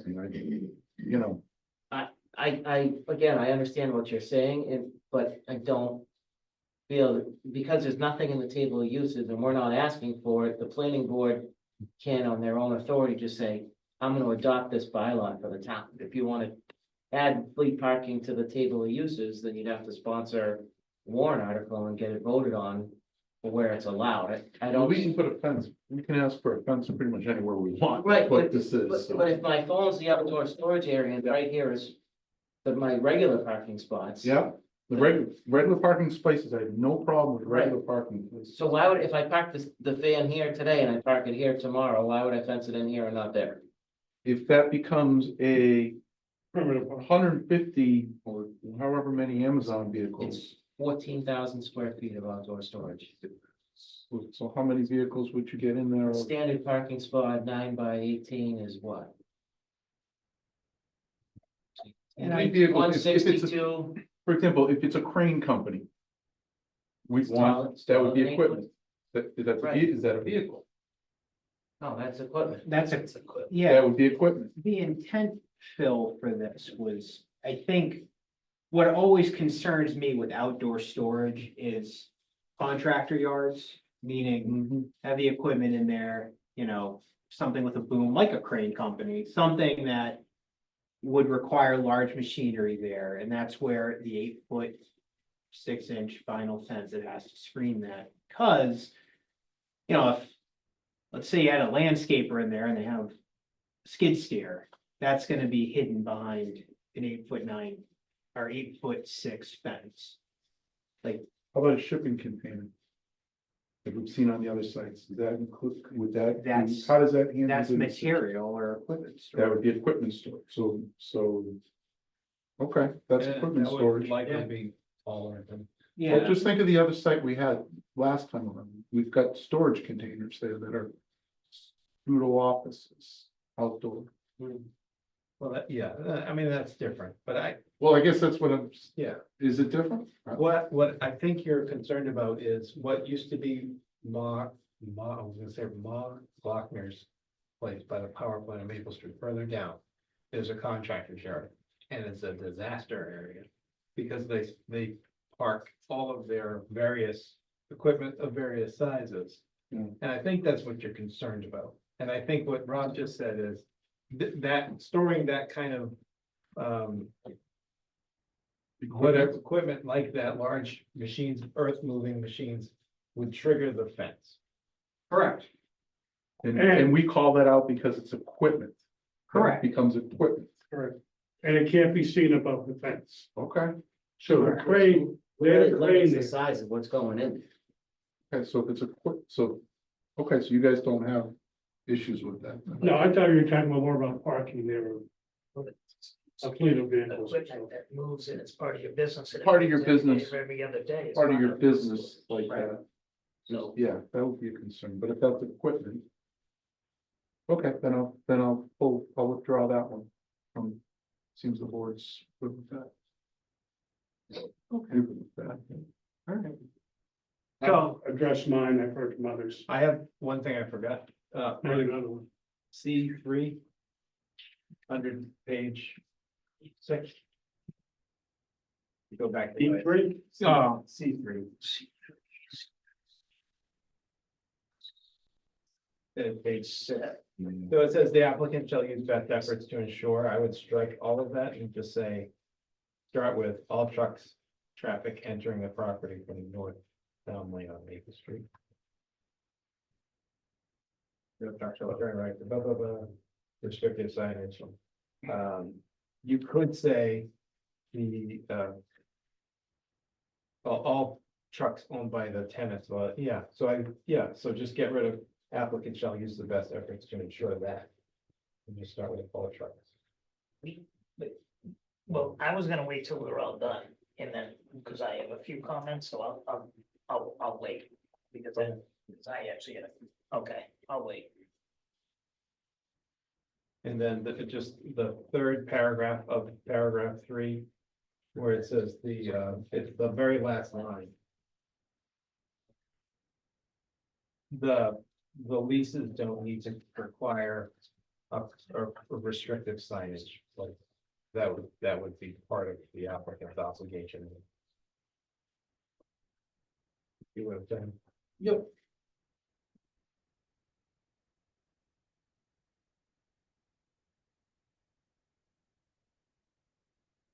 All right, can I ask you to repeat the last one? I'm sorry. The very last, so the next two What page are you paragraphs, on? page, So page 6, 7.3, right? page 6 of my copy. So it's C3, Okay. the last paragraph on page 6. All tenants shall comply. Yep. So the paragraph preceding it says, you're gonna include this in your leases, right? Yep. And then it says, here's the quote. And part of that quote is with restrictive signage placed at the Maple Street driveway.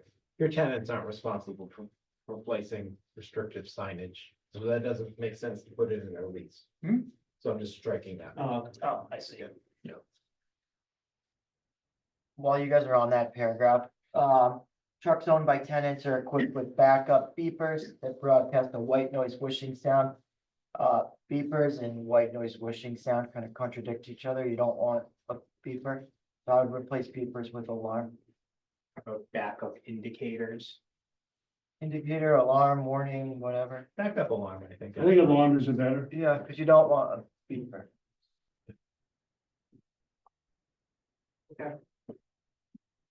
I missed that one, thank you.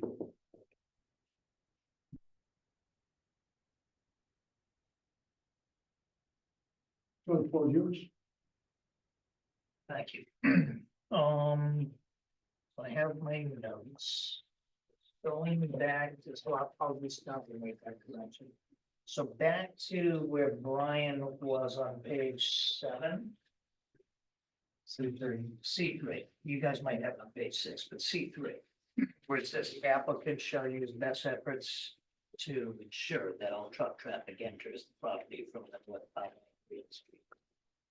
That's basically saying that all the truck traffic has to take a right hand. Yeah. So it was before you were here, but we talked about this, our first hearing and our second hearing. And Yeah. through A lot of hearings. peer review cost us a lot of months and a lot of money in effort, and our traffic engineer walked them through it, and they all came to check the box satisfactory conclusion. We'll put signage and we'll put leases on the tenants' trucks. And, but obviously, nobody can take a right-hand turn out because we designed it that way. But if the truck is coming from the other side of 495, from wherever they're coming from, we physically and legally can't prevent them from coming in that way and taking a left-hand turn. And we talked about, and we don't, the traffic study says maybe, the minimus percent of trucks would come in now. But legally, we can't control that.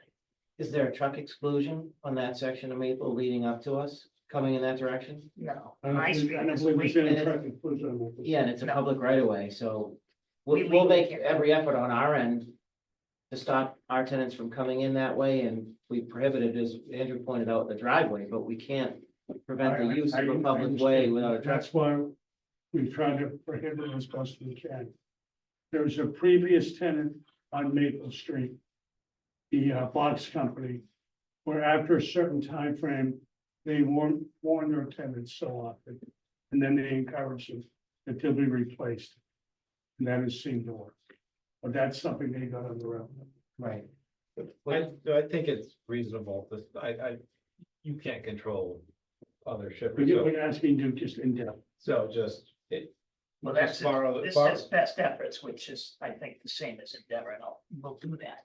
Right. But I can't, and we don't want it, but we will do it. Victory has a different perspective on life because Victory Packaging owns all their own trucks, right? Correct. So we can't control like UPS, like be doing a delivery to someone, and they might have done a delivery up the road and just come in that way from behind Walmart, the other way, at the bicycle store or I think whatever. that's where we put best efforts, I suppose, to prohibit.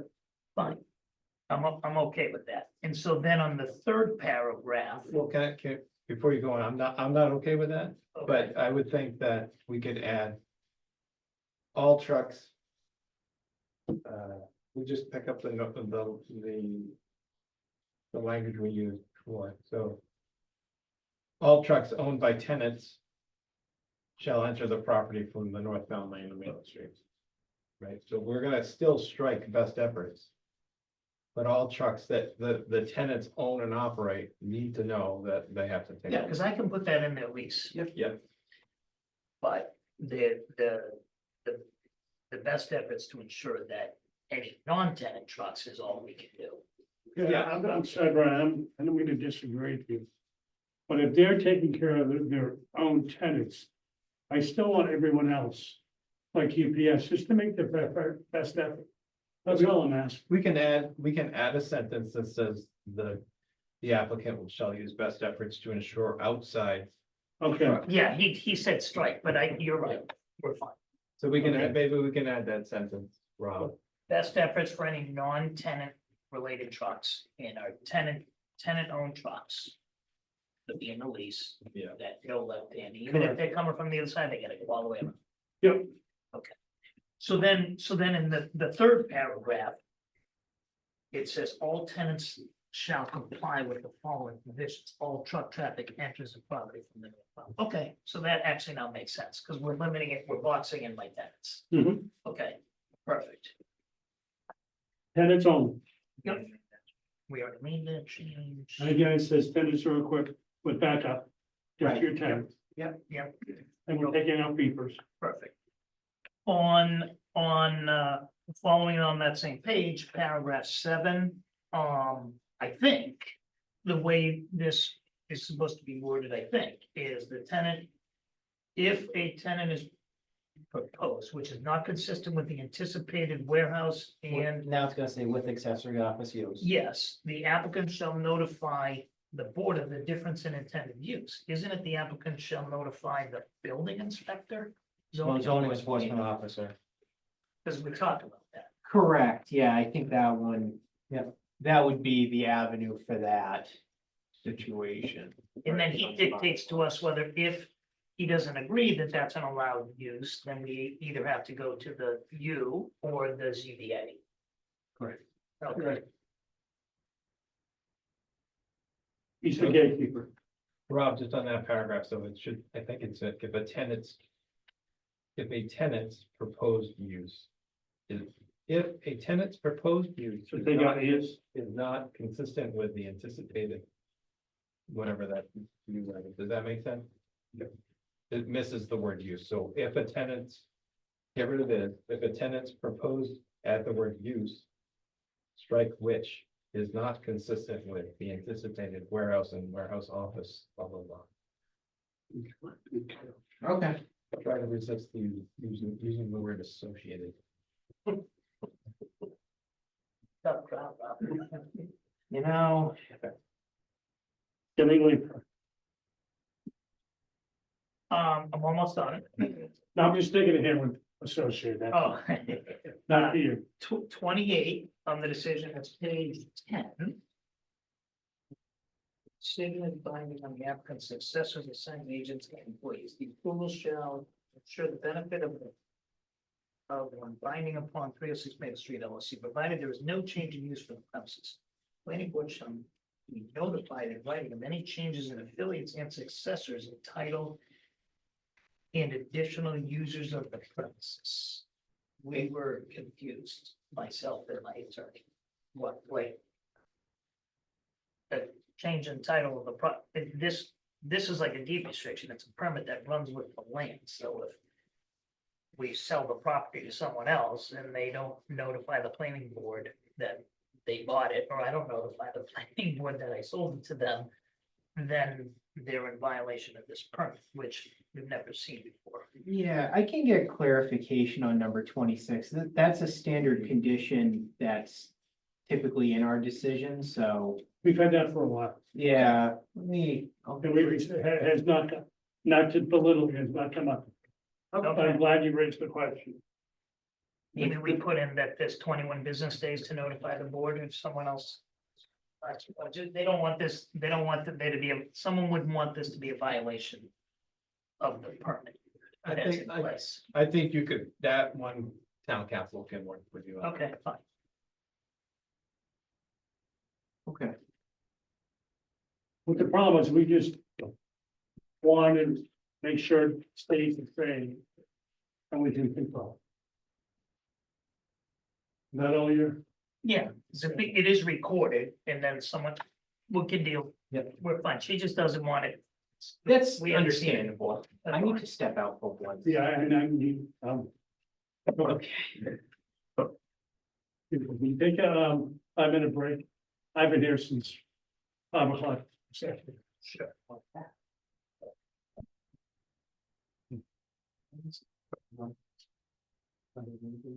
Welcome back. I've also not here since 5. My babies are on. Your grandfather is 5 o'clock. Wait, so 5, the meeting started at 5? No, we had a different subcommittee meeting, Oh, 5:30. I told my wife to take the RNC. I don't remember what invested it was. Oh, yeah. I know you want to get out of here. No, I was coordinating, for tomorrow. We do a lot of taping with NFL Network and Wait, what are you? Thursday doing? night What's on? Patriot game. The you know. RNC. Oh. Yeah. Should be interested tonight. I don't, you know, with the YouTube channels now, that you know, my kids will just go in, it cuts out everything in the commercials, it's actually, Dangerous. yeah, really. Really dangerous, but Just keep watching, did you just keep going, right? Is Yeah. that why it's dangerous? huh? Is that why it's dangerous? Yeah, dangerous. yeah, If And you it's- pay but for it's the- just so yeah, if easy. you pay for premium, yeah, there's no ads, there's nothing. it's just so, and by the way, like, when you're watching on a decent, like, laptop, it's more clear than, Yeah. you know, on the TV. I mean, I'm not wearing, you know, readers, but the dangerous part is it's movable. You can go from one room to another. I have a 17-year-old and a 22, right? And I know everyone's to the kitchen table, right? Like he's doing college essays or whatever. No idea that golf is on, right? You know, it's all too many today, but, you know, laptop, you know, as well, but it's scary. It was good during COVID because we had nothing else to do at home, you know, during the week to help figure it out. And Netflix and Netflix, but it seems to be. I had that same problem with my 15-year-old, not my 17. Yeah. 15-year-old. Yeah, Same. well, because your 17-year-old has his or her license now, so they have a little bit more independence and they can Yeah. move around. And Oh, that's- Jack's driving now? Jake, yeah. Yeah, got a license on for over 6 months. Well, that's the scary, 6 months in a day is when I started to work, because that's when you can drive. Right, right, because you have to get his license and then after 6 months, you go, hey, buddy. You followed that rule? It's nice. Yeah. I was. Yes, yes, that's the scary part. Yeah, we used to send him a couple months into his license, first, you know, we used to send him to go pick up the system, so. Yeah, yeah. Because you can use the family member exemption, Yeah. go get her. But like, I'm older than all you guys, think about when, in probably, like, so when we all first got our licenses, maybe not some of you guys, because it grows, everyone's so young. There was no other distractions, you didn't have a cell phone, you had a radio, Yep. there was 5 channels. Yep. You know, so you. But I had this 6 CD changer, I mean. Oh, yeah, the CDs, the CD. You know, you put in your next CD and then you. You didn't have that Yeah, view no screen way. sitting there, yeah, in the car. So I can't, every red light, and I feel like, but I'm just past it, I feel like rolling down my window and yelling at these young kids. Yeah. I see them like this. They're looking down and I can see their right hand if I'm over there, and I know their phones in their hand. Well, the worst is at night when it's dark and their face You is can just glowing, see, overshot, right, yeah. Yeah, and it's just scary, you know? I had to tell my son, you don't need to watch your show when you're tying your shoes. Put the phone down. But now at least if they question me, you're like, okay, give me your phone, let me see it, my wife does it, my son, hey, let me see your screen time, because his phone has a setting, she can see how much screen time he has. Oh, yeah. You know, it's getting pretty late. Yeah, Yeah, We've got one more. We have smart items. Yeah, we've got, I know We do? Dan Merrickin is actually online for an A&R, which I Oh. apologize, Dan. We're getting there. Oh, I thought he was in the audience listening to us. No, I'd like, Legacy engineering. does the public have any comments? What about the scenic road? And the scenic road, I can go number through. 2, there's a space. There's a what? I'm sorry. You got an extra space that got deleted on it or something. I didn't What see, what I can say about perhaps the explanation of the hearing is any changes that we've talked about in this permit, wanted to just incorporate them and if there's overlap. Well, that's exactly it, because the scenic road permit, there's really all the decisions or all of the determinations in that are the same as No, this. That is why there's the overlap in this decision and that one about the, staking out the front area. That's pretty much the crux of why that's in both of these, so. Yeah, so I can get fixed. No problem. So, and none of these decision or determinations or that has been affected by this one, so. But I'll make sure that it all meshes I think we have, with the draft. some items to address. Yeah, there's quite a bit I here. want to go, I want to hear from the public. James, No, we're good. Thank you, Andrew, for concessions you made. You guys deserve them. Nothing's ever a perfect world, but it's a meeting in the middle, best we could. I think the process is what it is. Will we have a copy, access to the decision for our own records?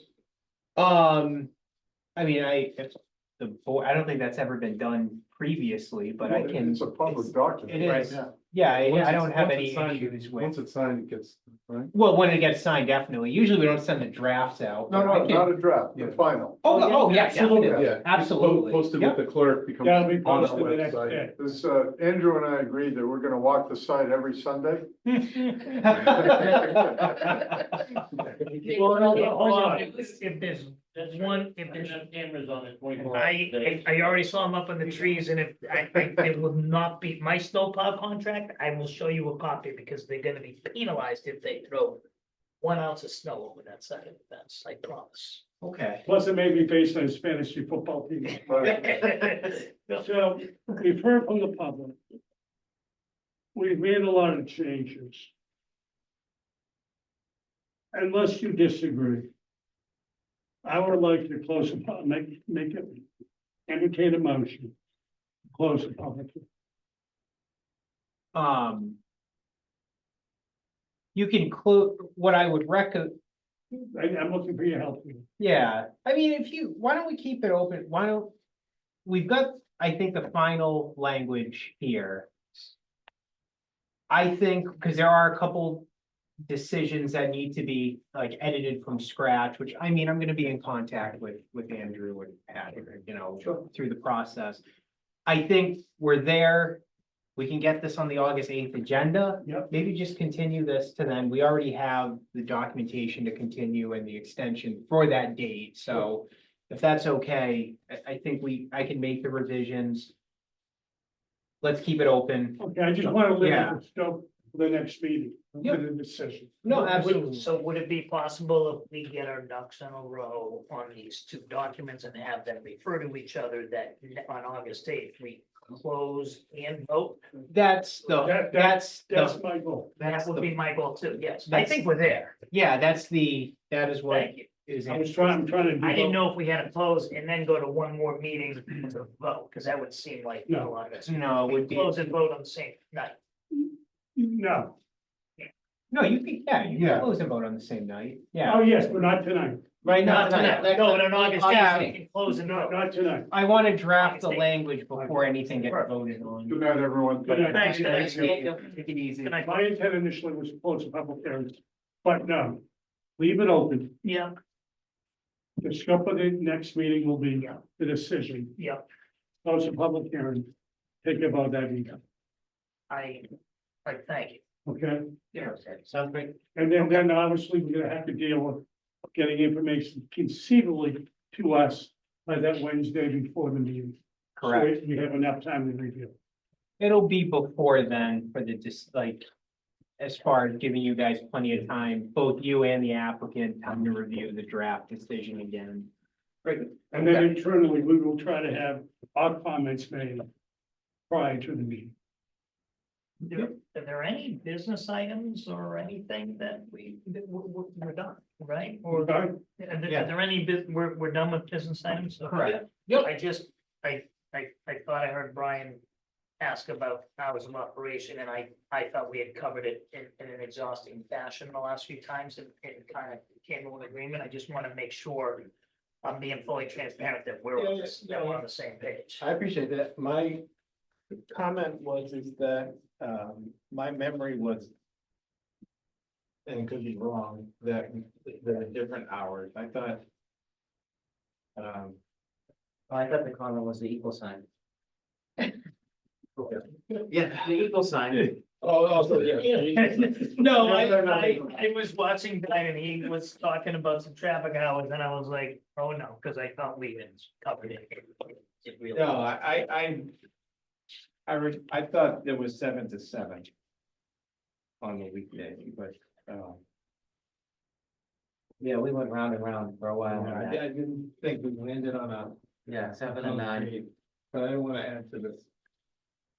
9:30, so, You just need to verify that with the video or something. Yeah, I had it written down 7 to 9, and I believe that was Yes. always agreed upon, so.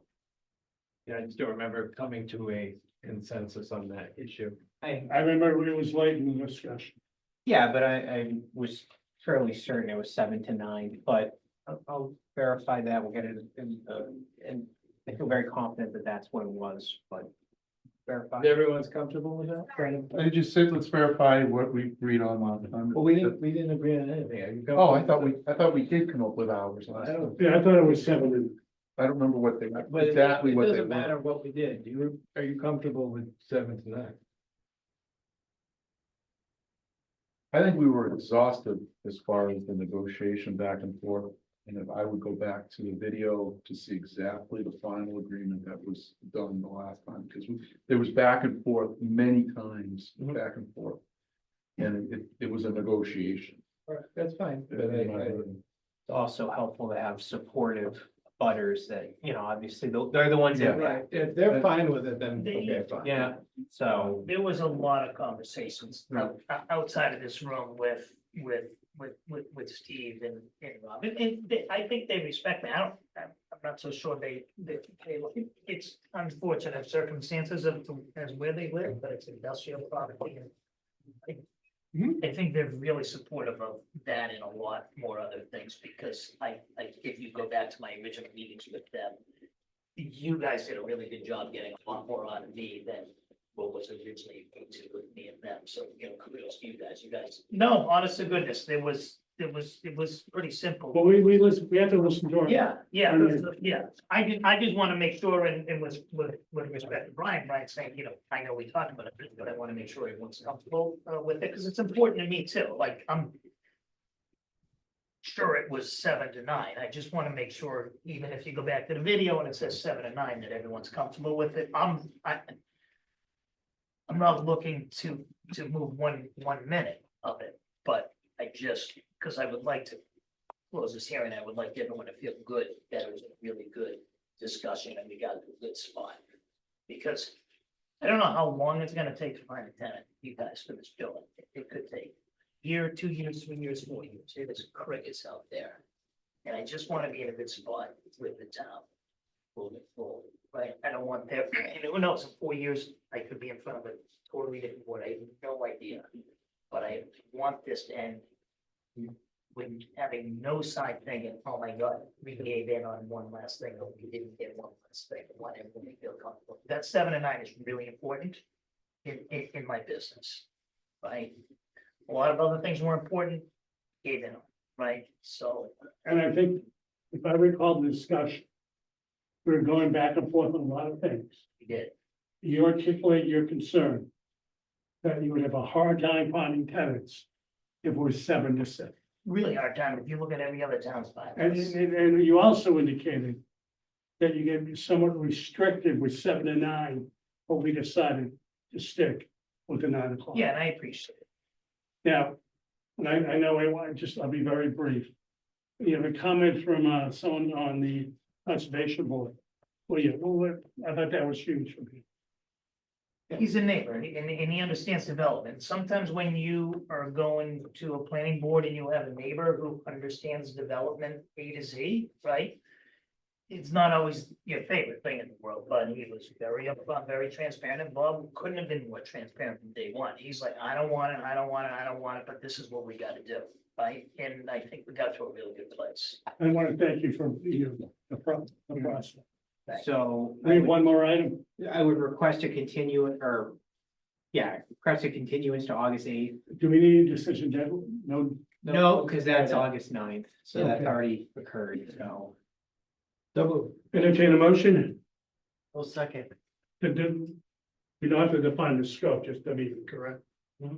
Correct, yeah, Okay. just continuing to August 8th. Motion on the floor, any discussion?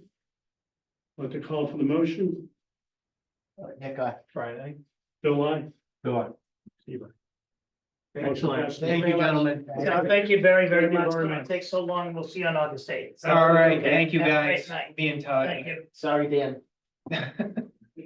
Yeah. All right, A&R for 322 Lake Street is next. Dan, I am so sorry for keeping you up so late. That's okay. Thank you. That's not what you said off camera. Yeah, Yes, it's done. I can expect hate mail in the office tomorrow. So, Dan, I don't know if you want to give an overview. This is a pretty straightforward A&R. Sure. This is 322 Lake Street, an existing single-family home. You might recall that on the Snet Trail subdivision, there were some parcels floating around. One of those was parcel F, which is that in the left rear corner on the plan. The intent was always to do a land swap with 322 Lake Street. So what this plan does is it divides 322 Lake Street into Lot 1 and Parcel A. Parcel A is about 2,400 square feet. That will be conveyed to the neighbor to the right. And then that neighbor will convey Parcel F to 322 Lake Street. Parcel F is about twice the size. So 322 Lake Street will increase in lot area by about 2,000 square feet or so. And Dave, correct me if I'm wrong, we've discussed this before. Yes, we did. Yeah, the parcel F portion was something that came up during the Snet Trail Estate Yeah. subdivision. And then the parcel A, the land swap, I assume they're going through the legal process now of that swap. So right now, parcel A that's being cut out, that's not a buildable lot, which is listed on the A&R. So that's where the conveyance will come into play. So very straightforward. I recommend endorsing this. I have the plan here, so if you can sign it, if you make a motion to endorse, any questions or anything. Do I have a second? Made by Brian, seconded by Steve, to endorse an A&R plan for 322 Lake Street. I would like to call for the vote. Nick, I. Brian, I. Bill, I. Steve, excellent. All right. What else is? Thanks, Dan. I'll have this in the office tomorrow morning if you're interested in grabbing it or next week. I'll grab it on Monday. Thank you very much for your time tonight. Appreciate it. Thank you. Thank you. for Thanks, your Dan. time. I apologize for running late. No worries. South Main Street and Lilac Ave. So that A&R has actually been withdrawn. So what's gonna happen is they're gonna actually resubmit a different A&R. I can go over the details when they resubmit. It's a little difficult to explain without the plan in front of us, but it's associated with the Eastland Shore subdivision. Another thing, very straightforward. Okay. We all had a chance to read the minutes from our last meeting. I'll move to approve the minutes. Do I have a second? Second. A motion on the floor by Brian, second by Nick, to approve the minutes from our June 27th, 2024 meeting. Call for the vote. Nick, I. Brian, I. Bill, on. Steve, I. I have one thing I'd like to add that's very brief. I have something else too after that. That's very brief. I'd like to try to change the way we open our meetings to be consistent with other boards. And unless anyone objects, we start with the Pledge of Allegiance. Hard to object to the Pledge of Allegiance. I don't know it's absolutely necessary, but I'm not gonna stand in the way of. We get out of it at 9:40. But I'm not gonna object to this level. I would support it. Okay. I support it. I would. Okay. So I think we'll start that, the next meeting. I may ask Nick to lead us off the first person, maybe, based on your question. Steve, are you a veteran? And my beautiful voice. I'm sorry? And my beautiful voice. Yes.